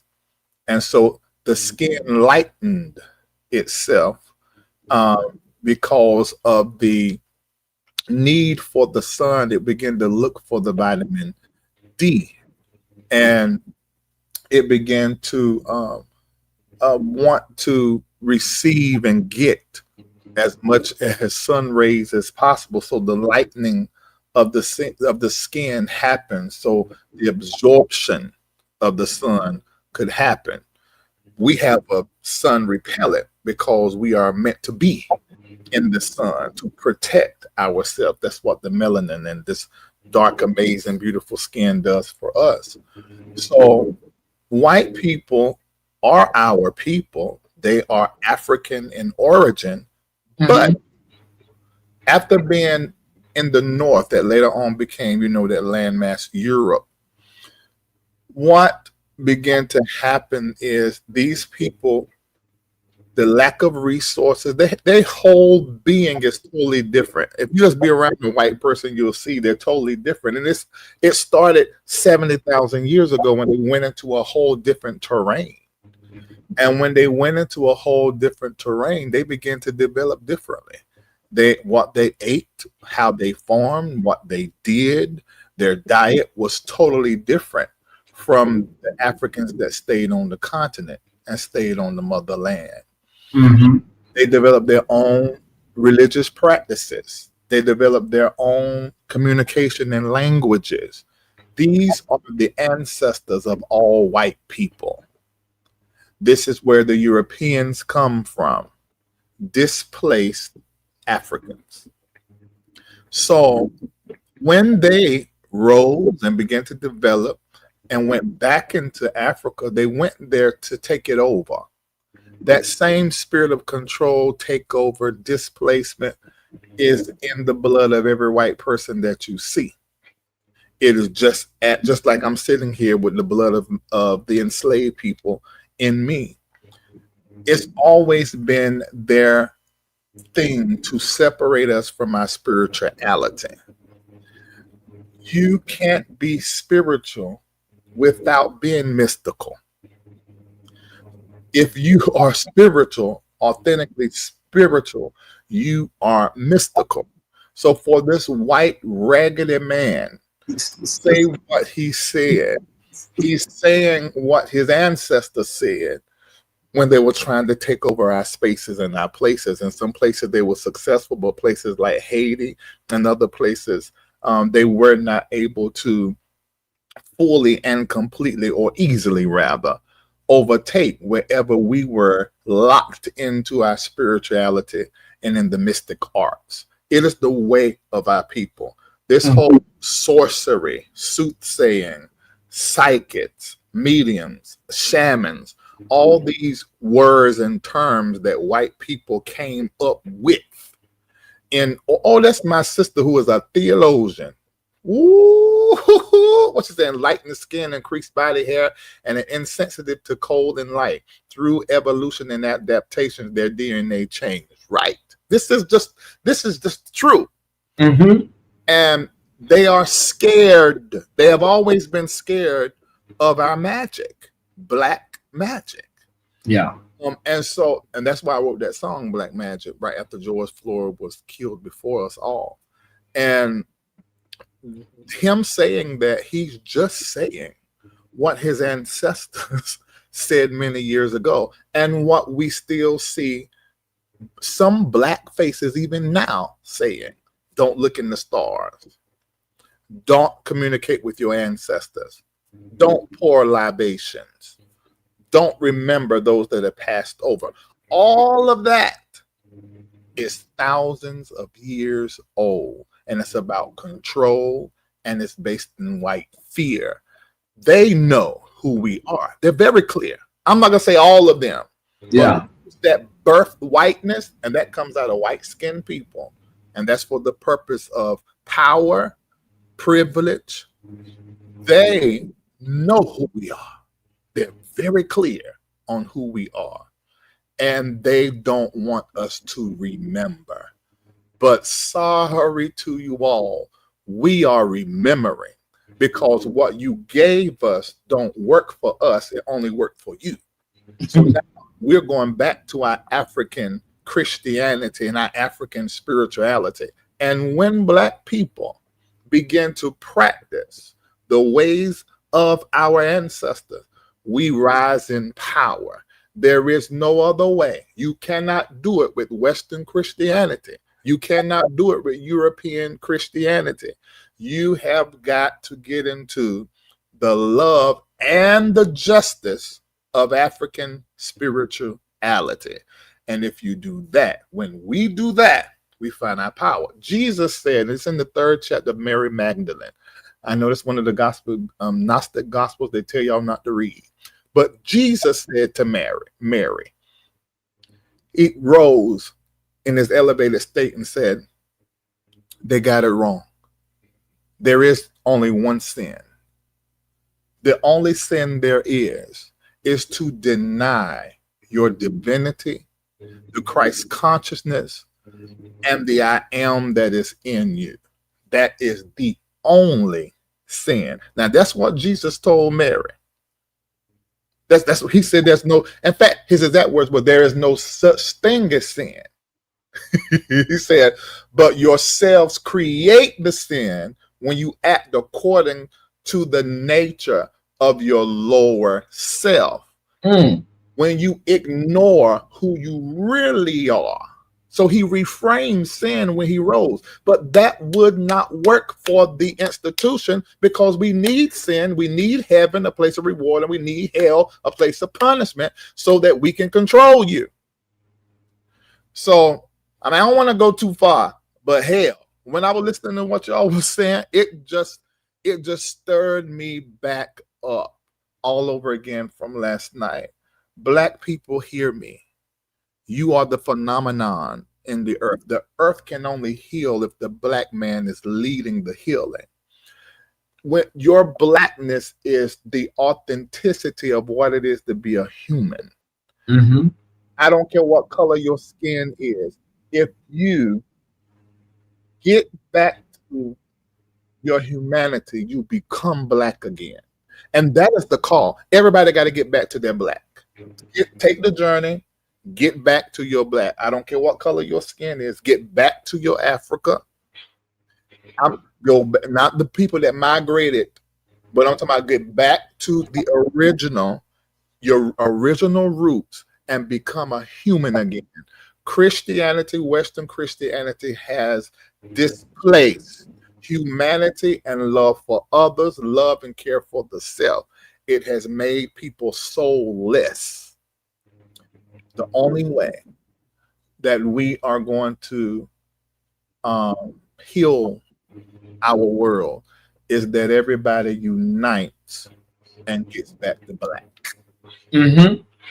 And Dr. Reed, you mean more than just doing that Ancestry.com kit?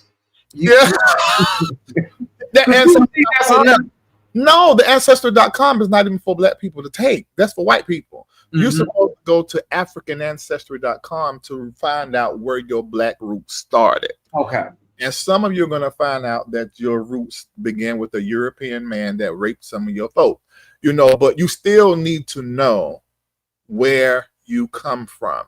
And that's the power of the AfricanAncestry.com, and also astrology and meditation. All these things reconnect you to the core of who you are. I believe you shouldn't practice no religion before you know who you are. Can religion help you? It's possible. But the programming that happens to the brain and to the mind before it begins to realize itself is dangerous. So you need to uncover, discover, and recover your authentic core person. And I believe you should do that before you practice any religion. We're not hearing people say that in the pulpit, Larry. So that is really, really, really profound. Really, really profound. The thing about this guy, the theologian, Mr. Piper, is somebody in the chat said that there are two people that we know very well that study under him, and they're both African American. They're black pastors. Who was that? Philip Anthony Mitchell and Jackie Hill Perry.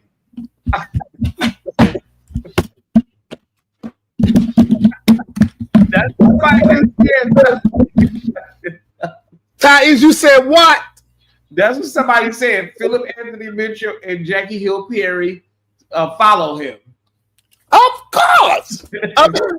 They're not white. They got black skin, but the soul been bleached. The white, they're not black. They too Christian, way too Christian. And when you become a deep, devout Christian, you lose your black, because the origin of that religion is to enslave your black. It's a tool of enslavement. It is the premier tool of enslavement. So that was the ideology of whiteness that got hold of that Christianity and changed it. And that's why you have got to decolonize and deconstruct your Christianity. And that's everybody, but I'm a Christian, so I'm gonna deal with the Christian. But yeah, you need to decolonize that, because it's infested with whiteness. and it poisons your soul and your personal perspective and the lens you use to look at everybody else in the world. So you gotta be delivered of Christianity. That means go through a decolonization and deconstruction process. And that's not an easy, it's not something you just do haphazardly. It's something has to be intentional. You have to have a coach Mm-hmm.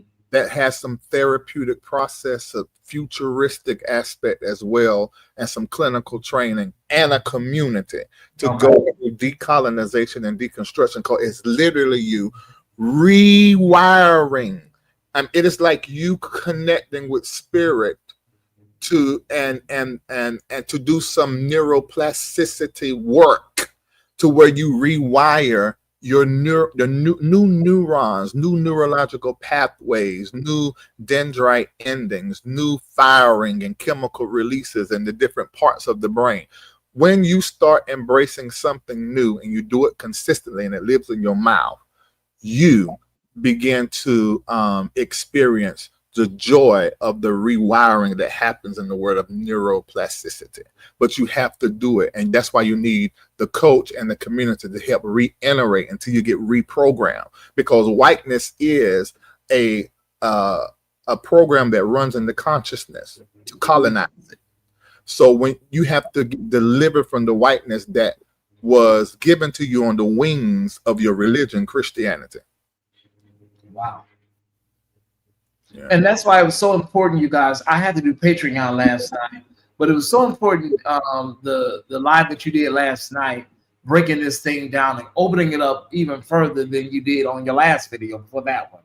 So if you get a chance, Tyesse Squad, make sure you watch Larry's video from last night because it was really, really deep. I watched most of it before I had to go into Patreon. And we got into that at the end. So I think it was after you know. Mm-hmm.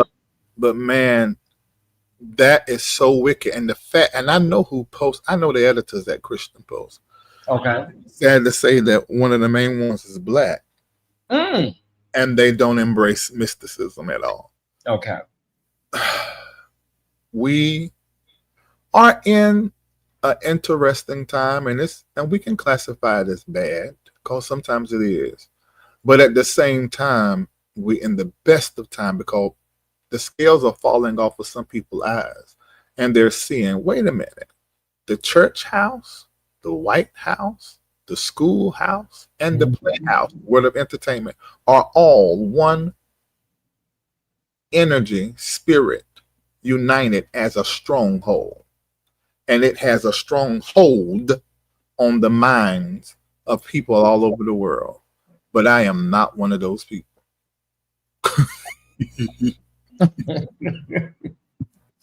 Well, while I have you, I guess I'll ask a few topics of the day, Larry. Okay.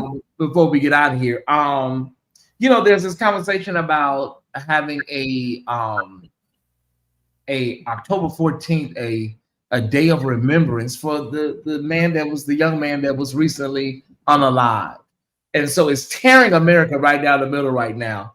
October 14th, they want to have a national day of remembrance. What are your thoughts on that? And people are saying Democrats should hold steady and not vote on this resolution. A national day of remembrance. I didn't know that. Yeah. Do you know that him and George Floyd have the same birthday? Well, yeah, the same birthday, I think. Yeah. They say that's George Floyd's. Oh my goodness. October the 14th is George Floyd's birthday, and they're having it on his birthday. And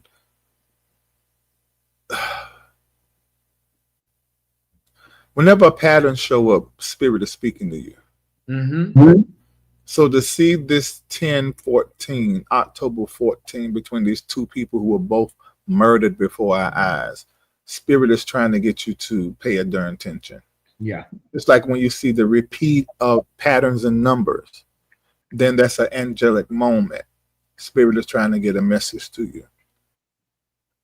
I pray to God that this makes black people shake themselves free of whiteness, because this is an intentional slap in the face. What we see happen with the white comedians, which started up under Trump's first presidency. They're going to be coming, and we already have seen this, for the talking heads on TV. Most of them went to YouTube. Now they're doing the comedians again. This time they're going to get to the artist, to those that make music that is coded with messaging. They're going to come for us as well. And then they're going to come for the churches that are not parroting the white talking points and pushing whiteness. This is the beginning of us going under surveillance and us going into a world where we have no voice. There's no more freedom of speech.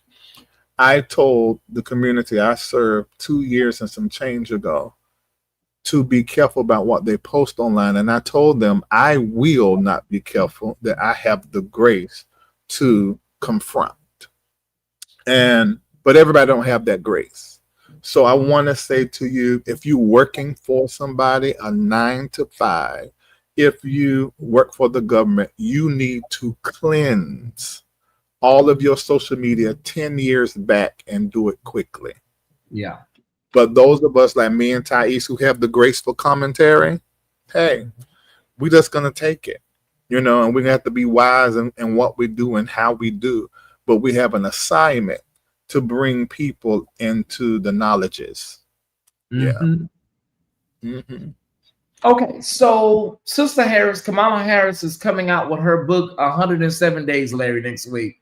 And in the book, there's already an excerpt that's getting a lot of talk concerning her choice for BP. She said that basically Governor Walz really wasn't her first choice. She wanted Pete Buttigieg, who was openly LGBTQ, of course. And people are now saying, well, what would have happened? You really can't determine what would have happened because it didn't happen. But what are your thoughts? And then I heard the ladies of The View this morning say that eventually one day there will be a woman president. But just the things and how it all went down, the cards just didn't play out right. But what do you say, Larry?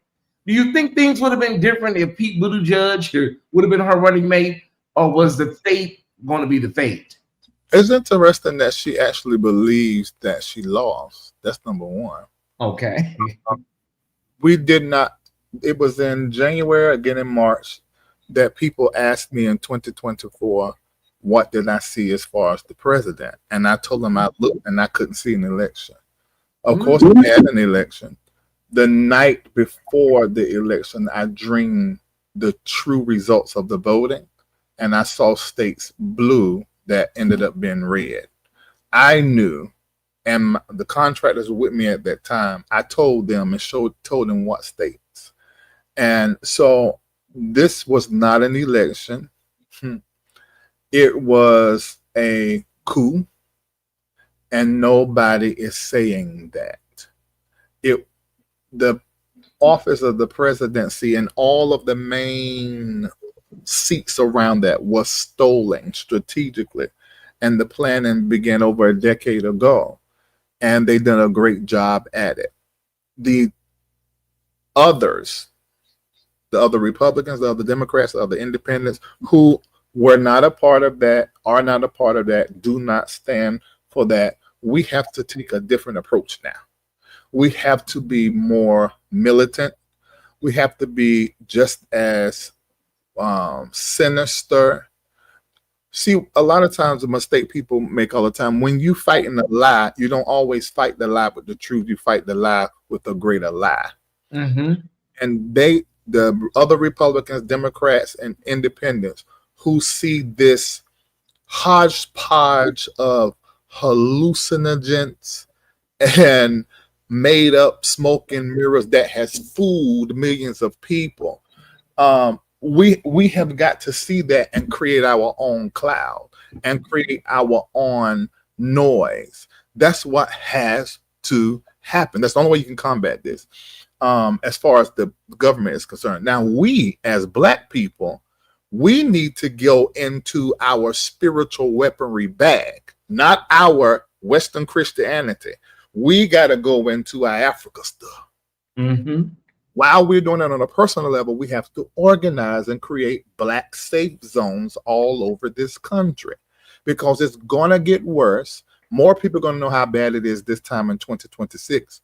75% of our nation is going to know by this time 2027, because it's only going to get worse. And when they say it's getting better, do not believe it.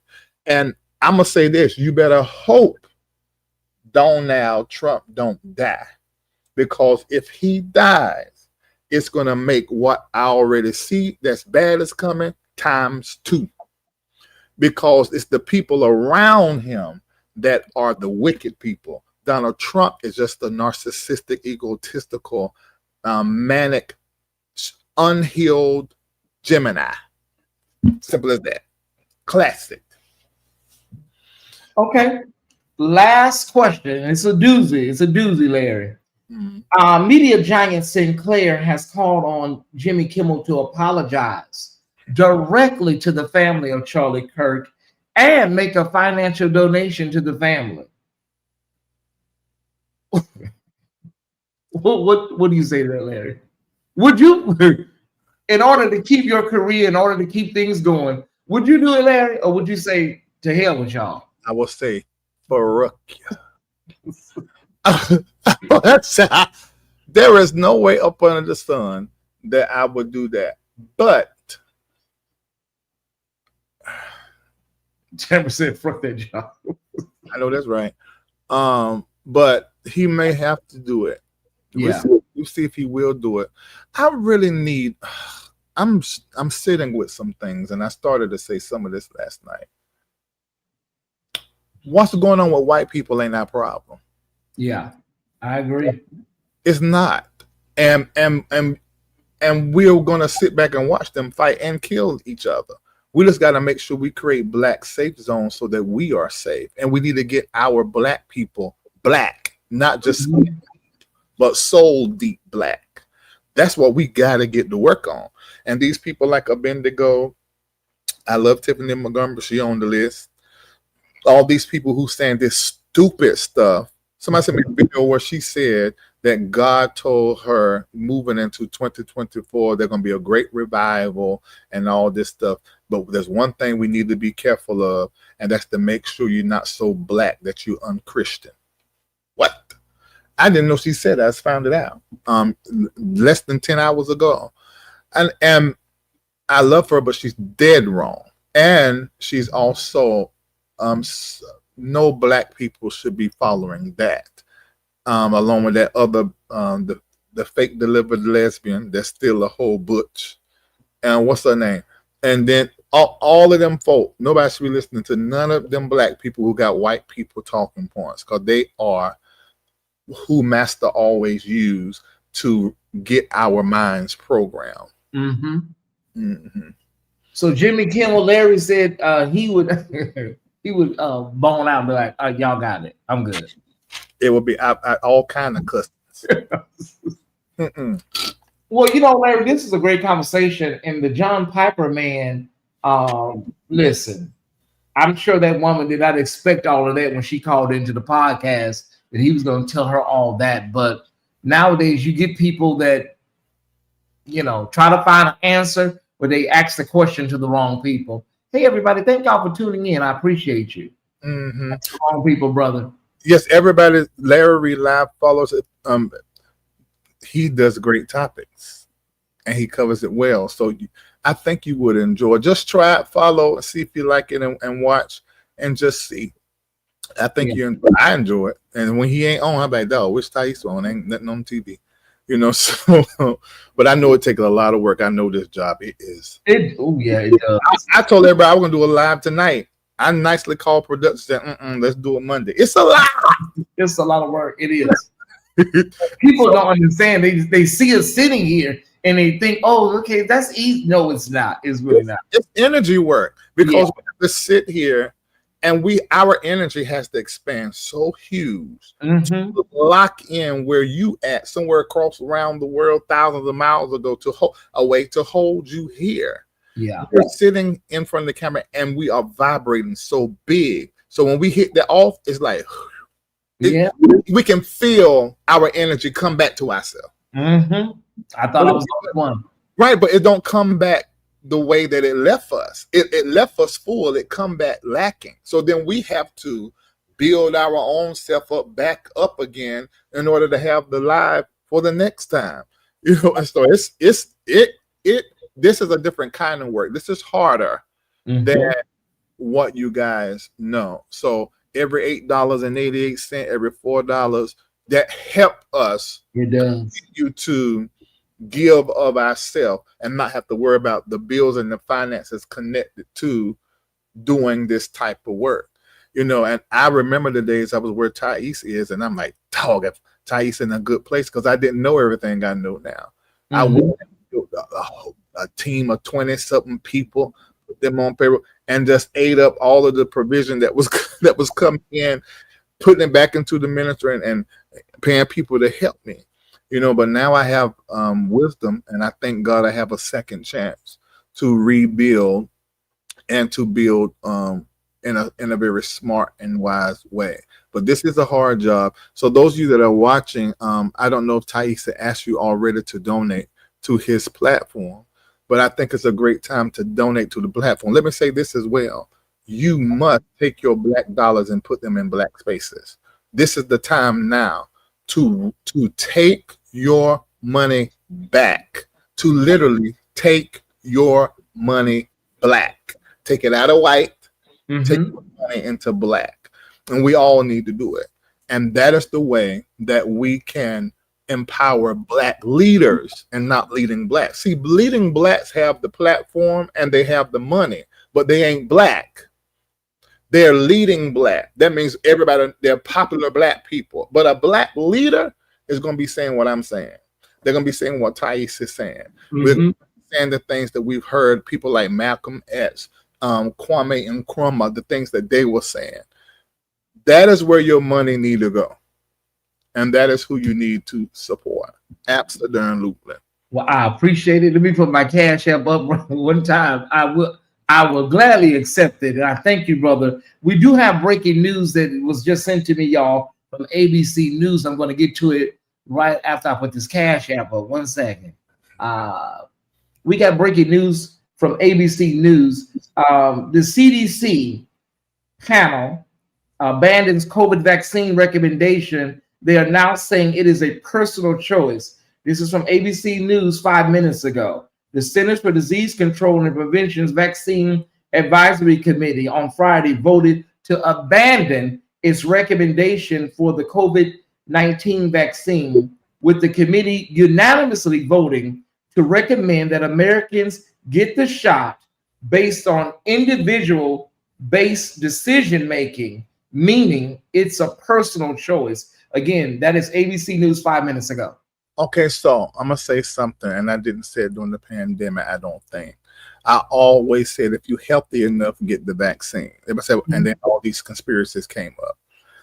This vaccine is important, especially if you are black. Let me say something.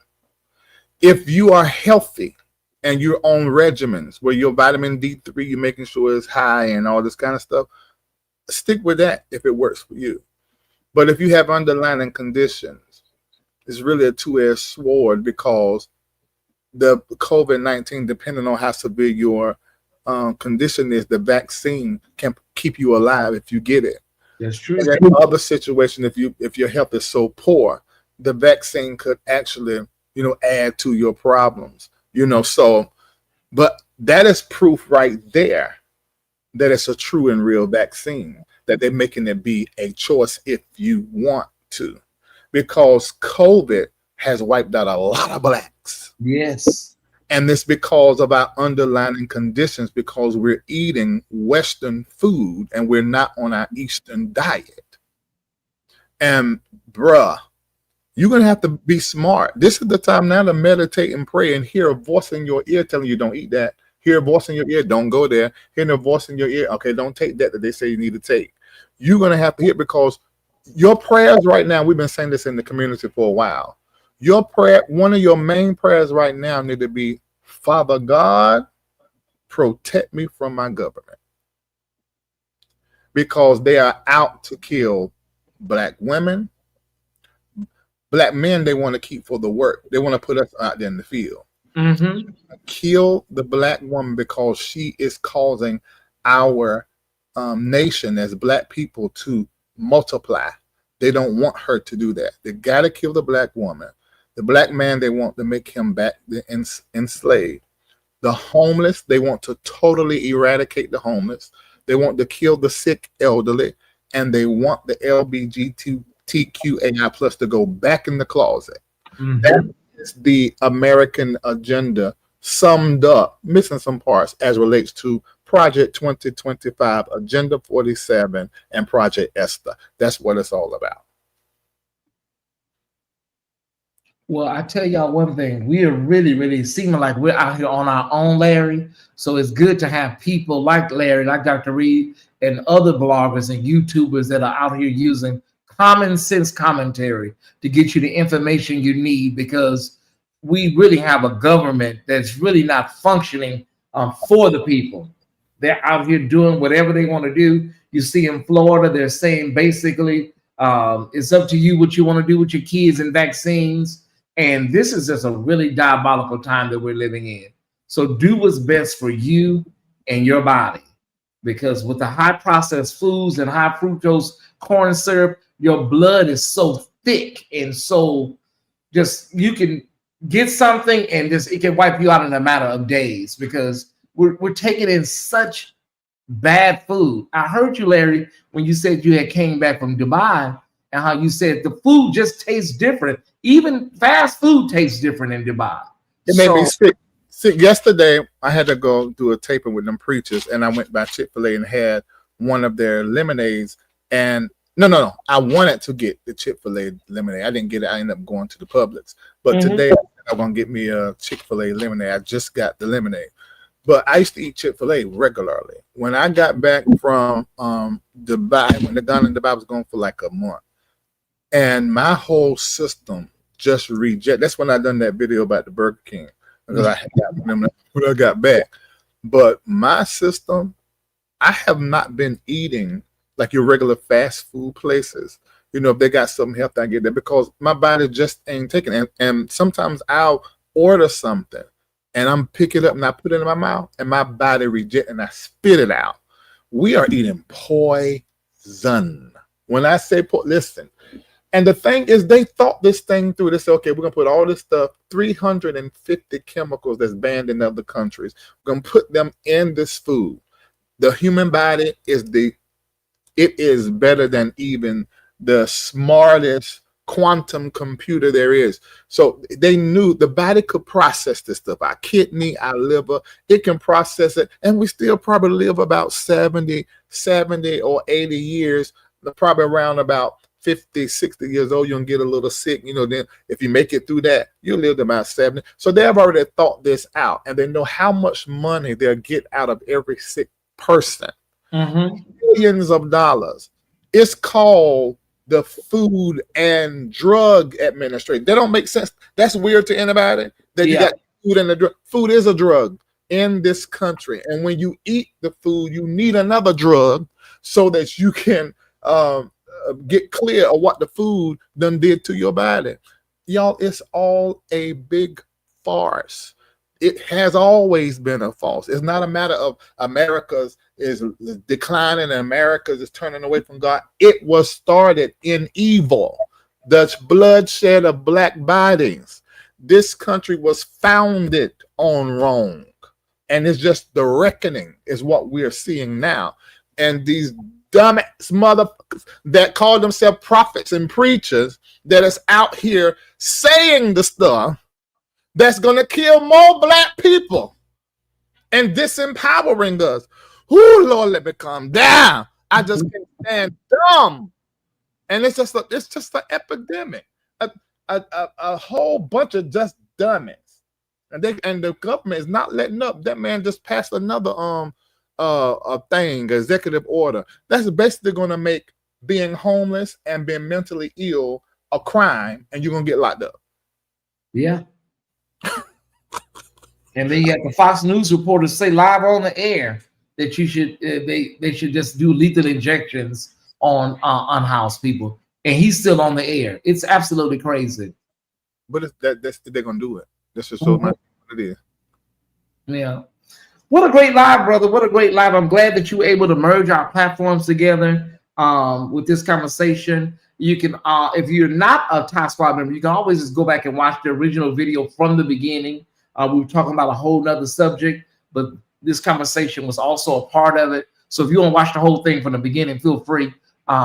It's just a blessing, Larry, to have you be such a great supporter to my channel and my content. I appreciate it. I like what you do. I like what you do. You know people that's out in the street, they befriend you with the ulterior motive. I mean, you have been sending me stuff in inbox stuff for over a year, maybe 2 years. You know, but I just didn't get to know you until everybody saw me start getting interested in your platform. That was organic. It was, in fact, if anything, I wasn't supposed to, but one time I watched, I said, "Oh, I like the way this feels." The Christian Black prophet equals a near manager of masters. You're right, a mere manager of masters Negroes. You're right, not Larry. And this is why I said, can you take her down before I say this, because she's friends with the person I'm about to talk about. Hold on. This is the reason why I said what I said to the other blogger that was interviewing me. I said, I expect for you to be smarter than that. You didn't hear that word salad that Bernard gave, talking about who I vote is not public, and spiritualize it, and then spiritualize a prophet being in the White House and in these places. Prophets go where God told them. Now, God told them to go, does one thing. But you need to know that your pastor is black or white, because as a black person, you ain't got no darn business. I want to cuss. Being up under any white person, I don't care how many black grandbabies they got. You do not sit your black skin under white skin in 2025, because it's not safe. I'm not telling you every white person is filled with whiteness, but every white person that's raised in America is racist by default, and they have the infection of whiteness in them unrealized, which is dangerous for your black. And if that white person has not been up in the black hand for all of the testing of the ego and the testing of the mindset and complexes and different lenses that white skinned people and people infected with whiteness wear, that can only be challenged under a black hand. So if you can't trust white skin in 2025 without first proving who and what this is, because you be messed around and embrace the white skinned person that run a coup and then be over and in charge over what you got and what God gave you.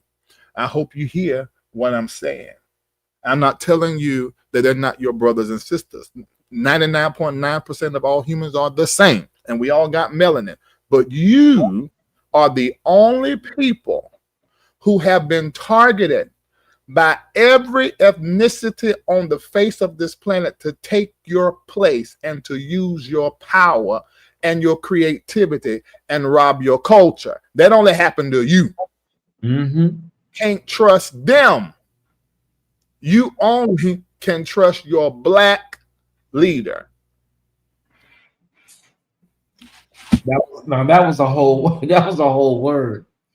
This the stuff here, when I tell you, it churns in me like butter. That's why I mean, when I said Ty's trying to set me up, he start talking about, so I'm in the chat. No, I'm gonna get triggered. No, I always try to do a main topic, and then I'll do two, because once that conversation is over with, we always try to figure something to talk about. So I'll do little two small topics at the end. Now, that video that I was playing, Larry, about the guy, what was his name? I played it in Patreon last night. He was saying if the pastors don't talk about this on Sunday. What was his name? That was crazy.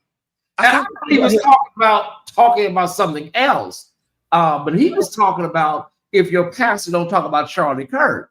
Yes. Oh, Lord, Tyesse, don't get that nigga for.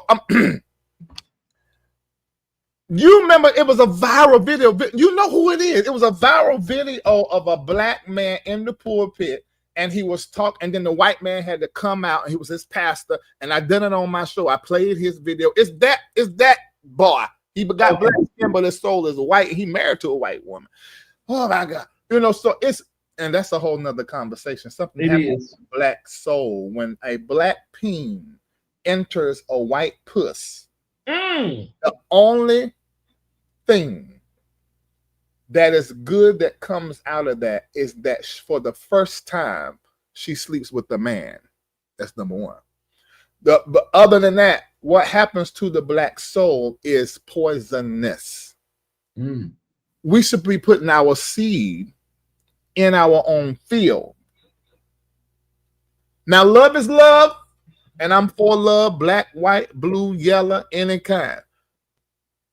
But your intention as a black man is to make more people like you. You take your seed and you put it in the belly of a black woman.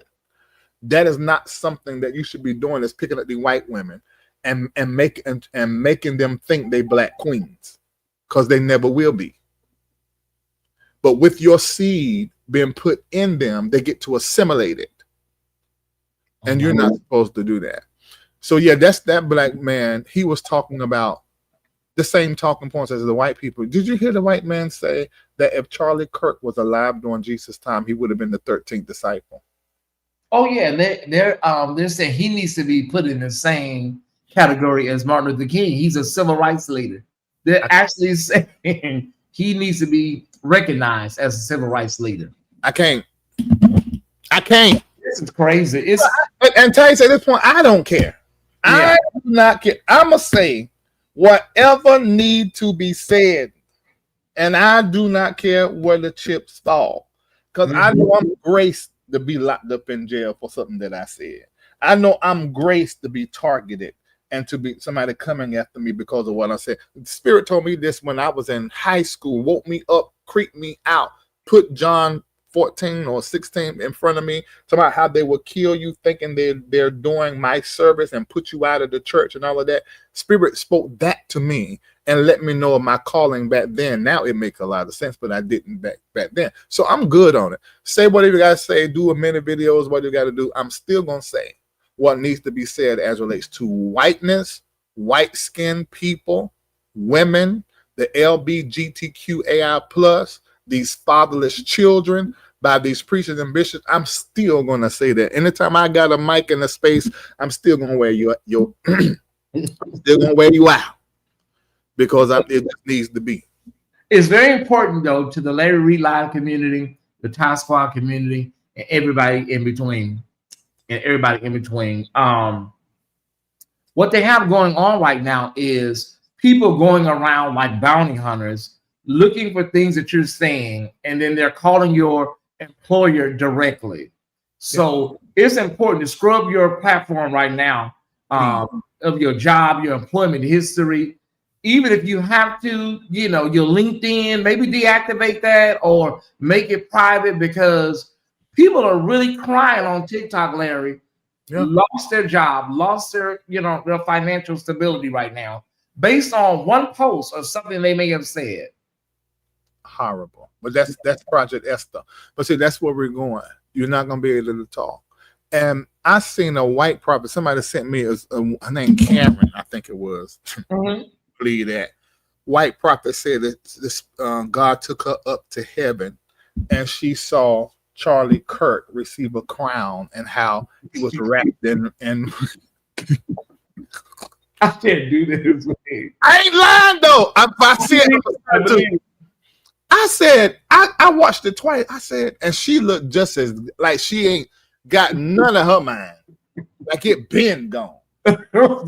She talking about that he was how he was wrapped up and the Lord just blessed him and crowned him. I said, you know what? It's like a bad episode of the Twilight Zone. Yeah, if we don't get our black up out of these white spaces and out and away from these white faces, we got to get with each other and begin to educate and empower, create safe zones, because all of us can't leave the country. But if you can, you should. If you can, you should. If you can, you should. Yeah. Absolutely. And that's what I've been saying before all of this happened. If you can get out, you best get out and stay gone 10 years if you can, because that's how long it's going to take for this to, even if Trump died now, and let's say all his boys died, it's going to take 10 years for us to get out of what's already happened in less than a year, because really it ain't been a year, because it's been planned for a while. Yeah. You know, if you can get out, you better get out. You must get out.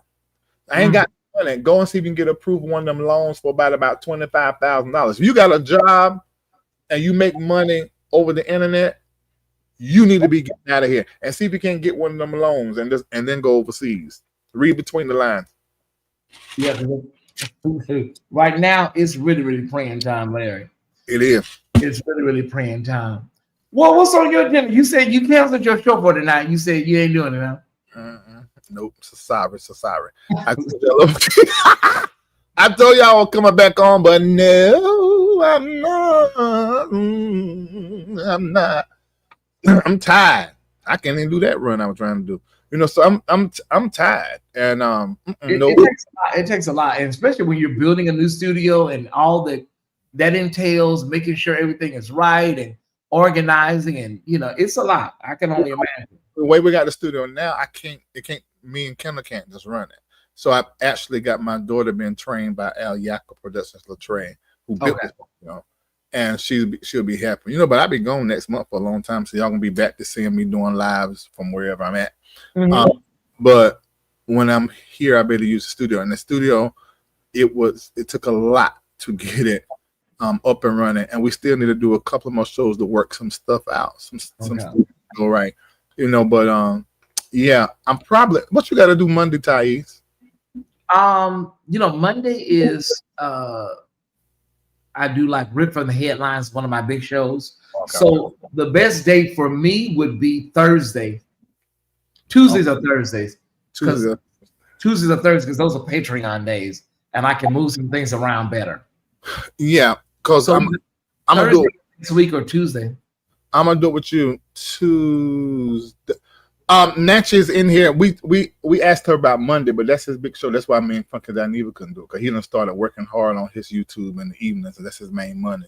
So Kendall, see if Latre can do Tuesday. Yes, Thursday will be ideal, but Tuesday can work. Okay, let's see Thursday then. Okay, what might be? No, Thursday would be ideal, but Tuesday, we can do Tuesday. Okay, I'm gonna do it where it's ideal. Okay, so what are we doing? Are we just doing like just a conversation? Just a conversation. Oh, yeah, it's fine. Whatever. For some of the stuff that has been happening in the church world, and just talk like the cameras ain't on. Okay. That's how we do it. Yeah. So, but we done a show where somebody what's the name where she came in with the link, because that's a whole different setup, all the audio setup. Then I done a show last night with me by myself, and tonight was supposed to be me with a guest in studio. So I just next week. So Kendall, find out if Tuesday or Thursday is best for her, and because Thursday is best for Tyesse. So see about that Thursday, so that we can do that. I can cancel Thursday Patreon and do it on Saturday. Yeah, exactly. I know what you mean. I know exactly what you mean. Ooh, okay. Y'all make sure y'all sign up to my members only. I know I said you go in there and watch 2 or 3 already in there. I already done one good one for the month. You got your whole $4 because I sat there and cut up so bad to the point where I'm a little bit ashamed. Actually, I won't. But but that's what members only going to be, where I go over there and drag, and just say whatever I want to say and what needs to be said. Shout out to the Thai squad, and make sure $ Tyesse TYESSE 76 $8.88, or if you want to give with the numbers of the day, 919, and that'll be good. I've been seeing a lot of people do 919. I appreciate whatever is sent, whether it's $1 or 919 is appreciated. Thank you so much to the LRL community. And we have so many LRLers that are a part of the Thai squad. They have the dual, viewership. So I appreciate it. It works out. I mean, because I ain't hardly laugh. Yeah, and they are Patreons. They love Patreon. They love the platform. So it's a great thing. It really is. I felt like there would be quite a few LRLers who would. It's like their speed. So I figured that, and you do it well. And a great conversation. It's very chill. It's a really large bush community of LRLers. That, like the people that just in the bush, because I found that out in Reformation. I had no idea that many people watched the show. And they're like, oh my God, they was walking up to me. I'm like, who is this? And they were like, I watch you. And I'm like, I didn't know. I had no idea, And so that's why they say, Larry, you never know who's watching you. So I was in Sweden walking down the road and got stopped. So the internet is powerful. Powerful. You never know. And the thing is, I don't care if it's 100 folk down there say you watching. One of those 100 people can be somebody that can send you an email and change your whole life. And turn it all around. Turn it all around. So if you are a content creator, don't stop. I don't care if they 3 or 4 people down there. It was the same way when I started. It was 3 people for a while, but I kept right on doing that. You'll never know. I tell people the thing about it is that there was a young girl that I had met at a department store here in Atlanta, and she was talking. She said she wanted to do this, Larry. She wanted to be a social media person, YouTuber, and I brought her on. I invited her and showed her to my audience and stuff. But I think what it is, like, I think people just want the end result. They don't want to work at it. And it's like that don't happen just because you see me and I have viewers, or Larry. You don't get the same viewers just because somebody recommends you. You have to show yourself, improve yourself, and do the work. Most people just want to come on and have viewers. They don't work like that. They want to be seen. And that's the problem that I see online. There's a new desire to be an influencer and content creator, because your ass ain't. Oh shit. This is not going right. Let me go back. Okay, because I'm just dropping all these cuss words. Some of these people, Tyesse, just want to be seen. Yeah, and they haven't been seen before. So this whole new thing, they done a Q&A when it came to Gen Z. Most Gen Zs, the main job they wanted to have was an influencer. I'm like, y'all are missing something inside. This right here don't give Larry nothing. This is work. I love helping people. I love to see people's lives change. But this is not doing anything for my ego. But I watch other people. They're getting way more out of this than what they should be. There's something that they aren't giving themselves, and they may be lightweight in a mental crisis, and they're coming online talking in the camera, and they need to be talking to a therapist. It happens. I've seen it. Yeah, I've seen it. Community and coming online, developing friends with these people you don't know. You strange and weird and off. These parasocial relationships, and we just had an incident recently, Larry, where it was really weird. But people get attached to you so fast, and it's like, do we really know each other like that? No, we don't. They feel like they know you, like you're their friend. Like, okay. No, we don't. Now, with me saying this that I'm saying, Ty, man, Michael just walked in here. They'll tell you, when somebody says Larry Live and I see them, I hug them. I love people. Me too. I love you in that moment, and I walk away. I am not trying to make people my new friends. I don't need all of that. No. And my community, when I tell you my community is safe, some of the most amazing people in this world that would never harm you, do nothing but help you and love you. It's really easy to cross that line with the people in my community because they're so loving and so kind. They know I love them. They know I love me. They know, yeah, I do love me, but I love them and they love me. But no, it take a while to develop a close relationship with me. I mean, if y'all look at the people around me, Kendall, Nathan, Shamako, these are Joy in the chat. Who else is left? And Nathan White, Crystal, that's the all left. These are people I've known for decades. I'm talking 20 plus years. Yeah. But the other people that you guys see, these are people I've met recently. But these are some of the best people in the world. I can be just as close to them as I am to those that are around me. But wisdom says, stay in the space that you're in, continue to empower and love them, and keep the lines drawn. Now, with each other, they connect. But with me as the leader and the front man and the influencer and the content creator, I don't put myself in people's lives like that. And I think people do cross lines when they don't have what they need to have here. And that's why they get obsessive on topics, talking about stuff, going after preachers. They got something personal that they got going on. Some significance they're trying to have that they ain't got. Yeah, it's a lot of like single white female, that movie energy out here. Like people really like, I'm like, oh my God, I didn't even know you were that attached to me, but you know, hi. Yeah. Everybody make sure to go see the new movie, Him.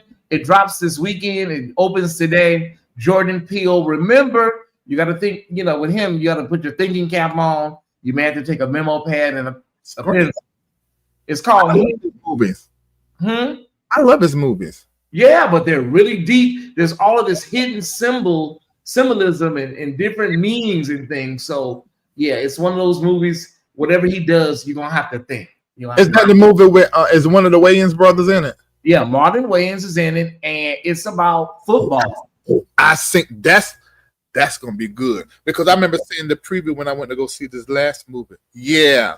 It started off because the trailer seemed very happy, very friendly. Then it goes dark. Yeah, they say that Martin Wayans is like diabolical. Like there's something going on with him.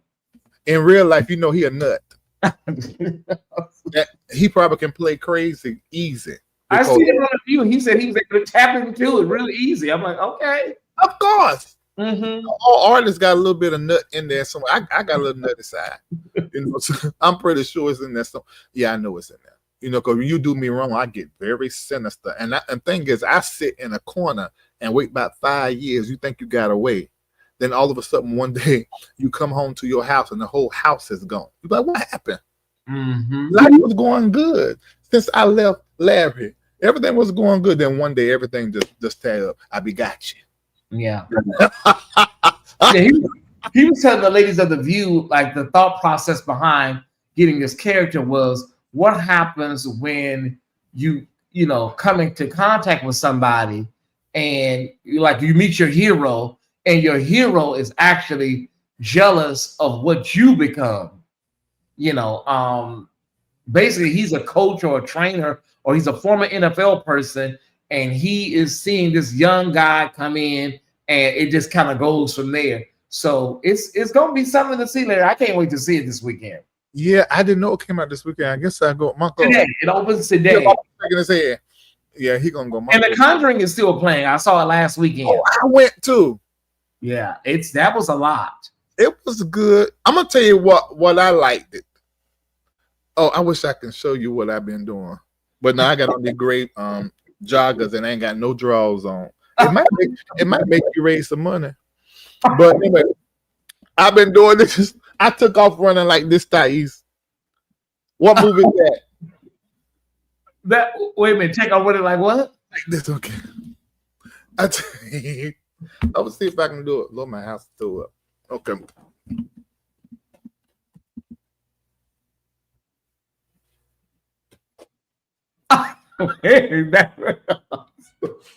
That is weapons. When I tell you I was so blessed by that movie, I kept running around like that. That movie is called Weapons. That movie terrified me. I love horror. I loved it. I got it immediately. It took me a minute, and then when you came and gave some more, I said, okay, I'm getting, because you and Michelle Holly was, breaking it down. I said, okay, now I get it, because it was a lot. It was a lot. But them kids and that running, that thing took me out. It really did. Yeah. Make sure to see Weapons. It's still in theaters too, you guys. Yeah, you gotta watch it though. You can't be texting. Don't know. Watch. You may miss one thing and you'll just miss the whole thing. Yeah. Oh, it's on Amazon Prime now. Yeah, Kindle says on Amazon Prime. Okay, that's even better. You don't have to leave home. Yeah. They say, Larry, Larry, did you used to run track? Yeah, I did. Okay, they say you was kind of quick.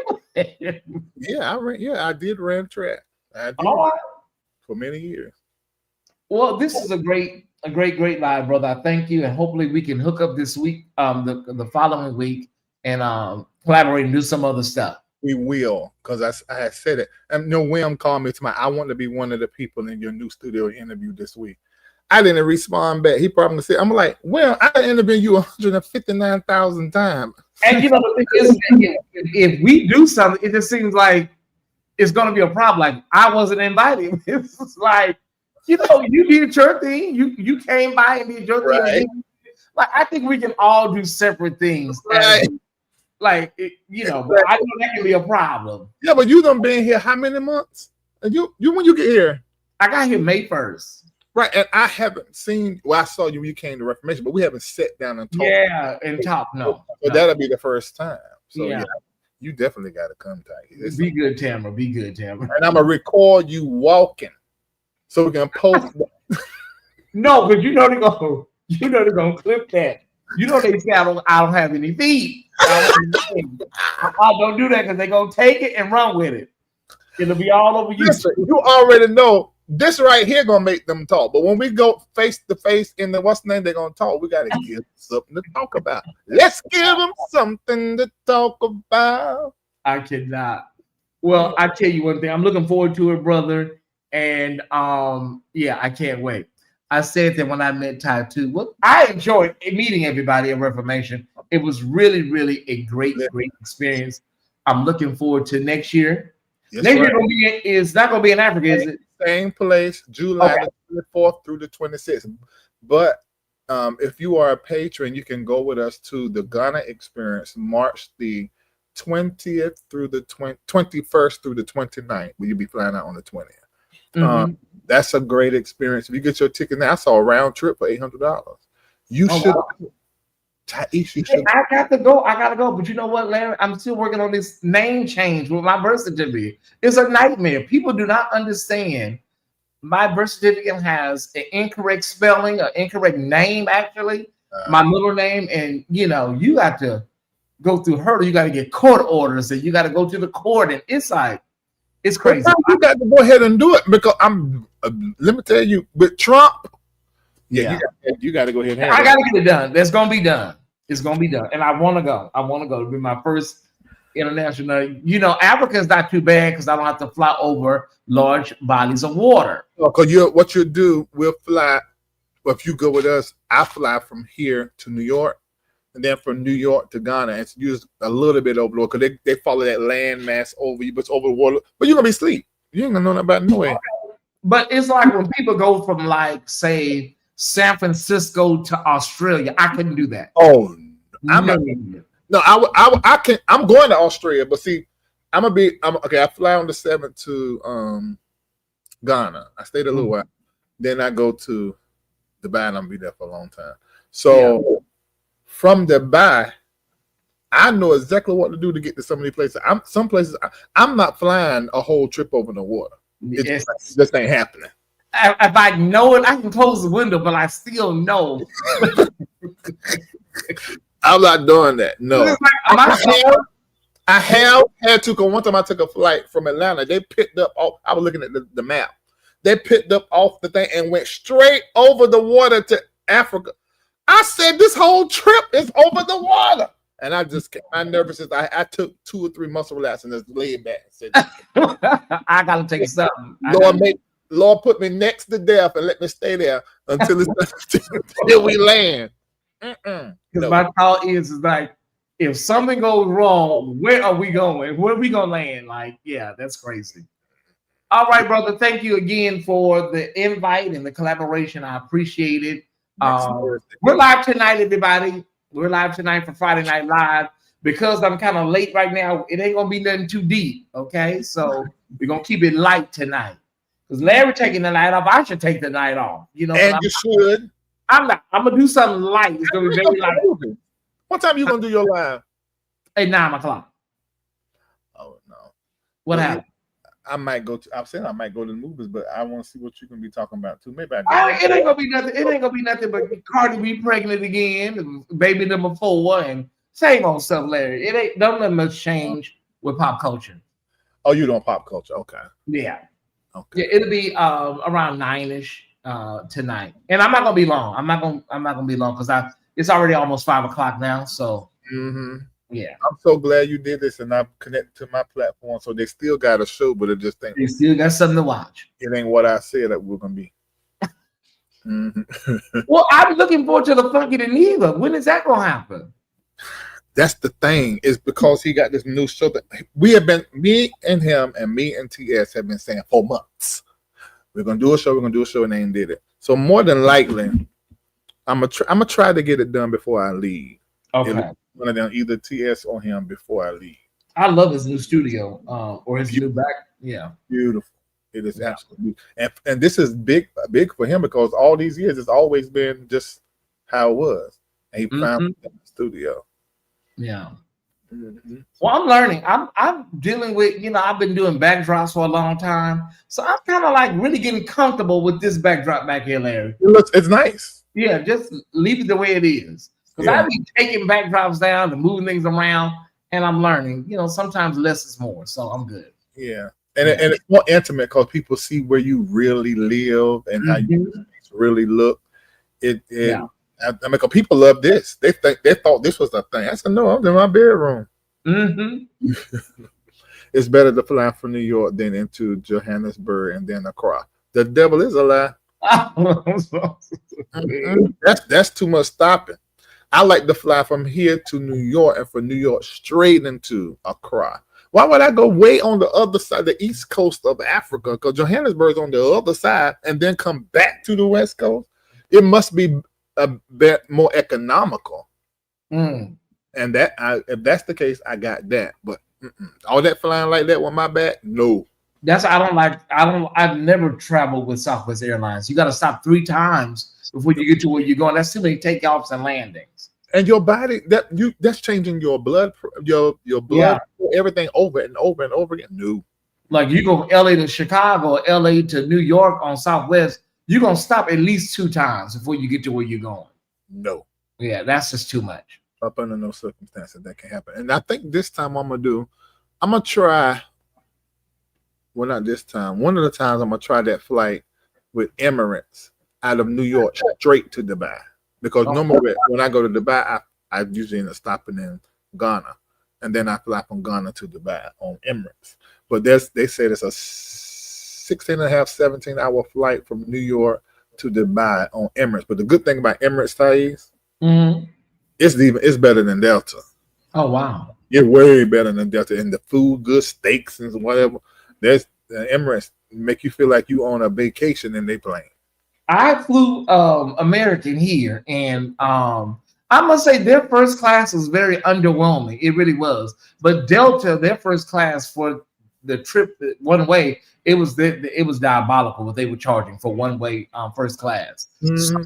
But American, it was like, it was elevated food, but it really wasn't nothing to write home about. Yeah, I used to fly them all the time back to London and to Martin.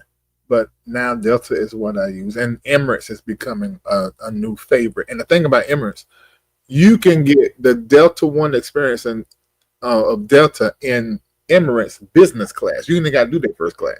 Oh, wow. Yeah. You'll get that kind of treatment, that kind of posh looks, with them. It's just business class. Because a lot of these Comfort Pluses is kind of like misleading. It is. They give you like an inch more of, and Like you got coach, then they'll say, well, comfort plus, and then they give you like a half-inch more leg room. It's like, And see, you tall like me, so that is like a big thing. I always request, don't put me in the first seat, and because I got leg room. Because my knees will be on the back of the knees on the back of the person in front of me.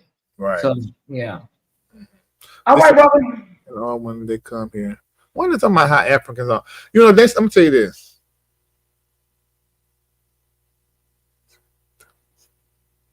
I don't like the way Black Americans talk about our African brothers and sisters. Let me make something very clear, and I'm gonna go because I got stuff doing my cruise here. Mm-hmm. And I know what Reverend Jesse Jackson was trying to say, acknowledge our heritage by us becoming African Americans. But there's a better way and a better consideration. Mm-hmm. We are American Africans. Yeah. And if we embrace that, we will see our African brothers and sisters as they are, because we are the same. You just stayed on the continent, which, depending on what part of the continent they stayed on, it subjected them to a different kind of colonization and programming. We got the Western colonization, but there was a colonization that happened in Africa. And a lot of times they are even the more devout as Christians, and we are actually more modern and embrace more of the culture than what they do. They see their culture and they practice as demonic and devil. They're very, very Christian there, or either very, very Muslim. That colonization happened all over the continent. But I don't like that we speak about Africans like we colonizers. They are our family, especially those of us of the diaspora, the descendant of slaves. But they are the original people, and they're told when they come here not to fool up with Black people, and we feel like the Africans come up here and think we're a certain kind of way. We got to clear all of that out. That goes back to what I'm saying. This is how whiteness stays in power. We have got to unite. We've got to connect. We must. I'm gonna let you go. I'm getting caught. No, I agree. But only problem I have is when they tell us that we are overreacting to our experience with racism and white supremacy in America, and when they tell us that we are ungrateful. That's the only thing. Everything else I can work with you. I can, deal with you. But when they tell us we're ungrateful because they're coming in, they're taking advantage of opportunities that we take for granted, and that we're also, kind of overreacting to systematic racism in America that we've lived under most of our lives. I don't know. I kind of like systematic and systemic. Yeah. So, but they don't know about it. Mm-hmm. It's like we don't know about what happened. When I went to the Ghana and I find out their history, I'm like, what? We do. That is whiteness that did that to separate. Do you know what would happen in this world if Black people united? Yeah. Wow. We don't even need the Browns. That's second. But just the Black people and then the Browns, that's it. And that's what they're scared of. They have done a great job at dividing us and indoctrinating us. Yeah. Because when you think about it, outside of South Africa, a lot of Africans have never experienced any type of, because in their countries, it's just basically Black. And so outside of corruption and stuff like that, you've never experienced what we experience here in the States with racism, right? So I just want to know what is their focal point of. I mean, they have a different experience. I mean, the Africans, I know their experience is totally different, and they are taught that we are living in luxury here. Yeah, they think that we are spoiled brats and we're lazy. That is the oppressors programming. Okay, we ain't that because we just Africans in America. We just like you, So that ain't all on them. That is the result of the systemic, global racism. We just want familiar with racism chattel slavery as well here in the West. But that is just the program that's running in the consciousness that we have got to edit. It's running in theirs and it's running in ours, and to keep us separated, we should be one. Yeah. Well, hopefully we can all get on one accord, because we're gonna need it with this current iteration in the White House. We definitely need it. So I'm out. yeah. I mean, I'll be praying for everybody, and I'm doing my part, telling everybody to do black safe zones. But I'm gonna be out of here, and I come back whenever the Lord say. So, Rosie O'Donnell, she left. She went to Ireland. She said she'll come back when it's safe. Hey, that's how I feel. Yeah. And that's why I'm telling everybody to create black safe zones. We're gonna be all right. You know, if we create black safe zone, get a lot of ammo, get a lot of guns, and stay armed and keep your head on a swivel. Yeah. And make sure that you are outsmarting the free speech that's going to disappear and the surveillance that they're going to have. You better clean your shit up. All of you that's on them apps and websites and stuff, listen, they about to find out everything. And they're going to use it against you. Oh, wow. You know, so it's important. That is Project Esther, and it's on the way, and it's coming. So it's not a matter of if it is or not. That's why I told everybody to scrub their social media 10 years back, because it is coming, and the target is black. All this immigrant stuff and all. Okay, you make it. You can feel like it's them if you want to. You the target. It's us they coming for. Yeah, that's the truth. I wish you too, Tamara, and let them just, let them see how it would be a day without us. See how it goes. Yeah. They won't have no culture. They won't have nobody to steal from to create. True. White ain't got nothing.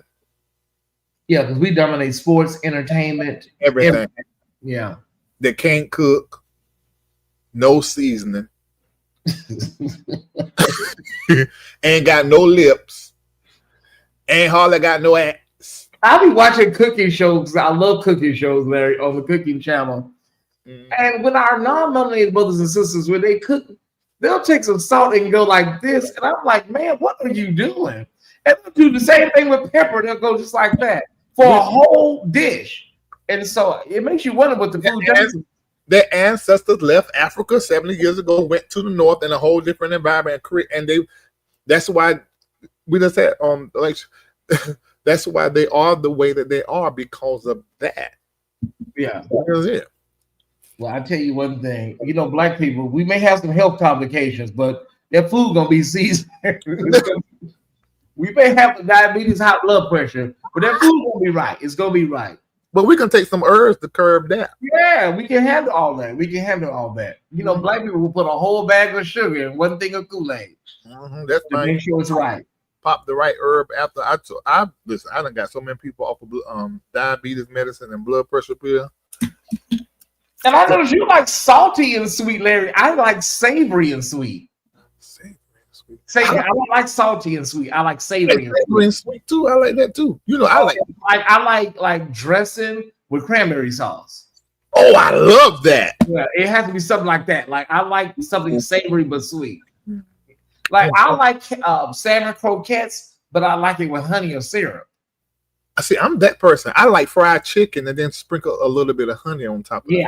Yeah. That's me. My French fries, I always put honey, salt, and pepper, ketchup on it. That's what I do.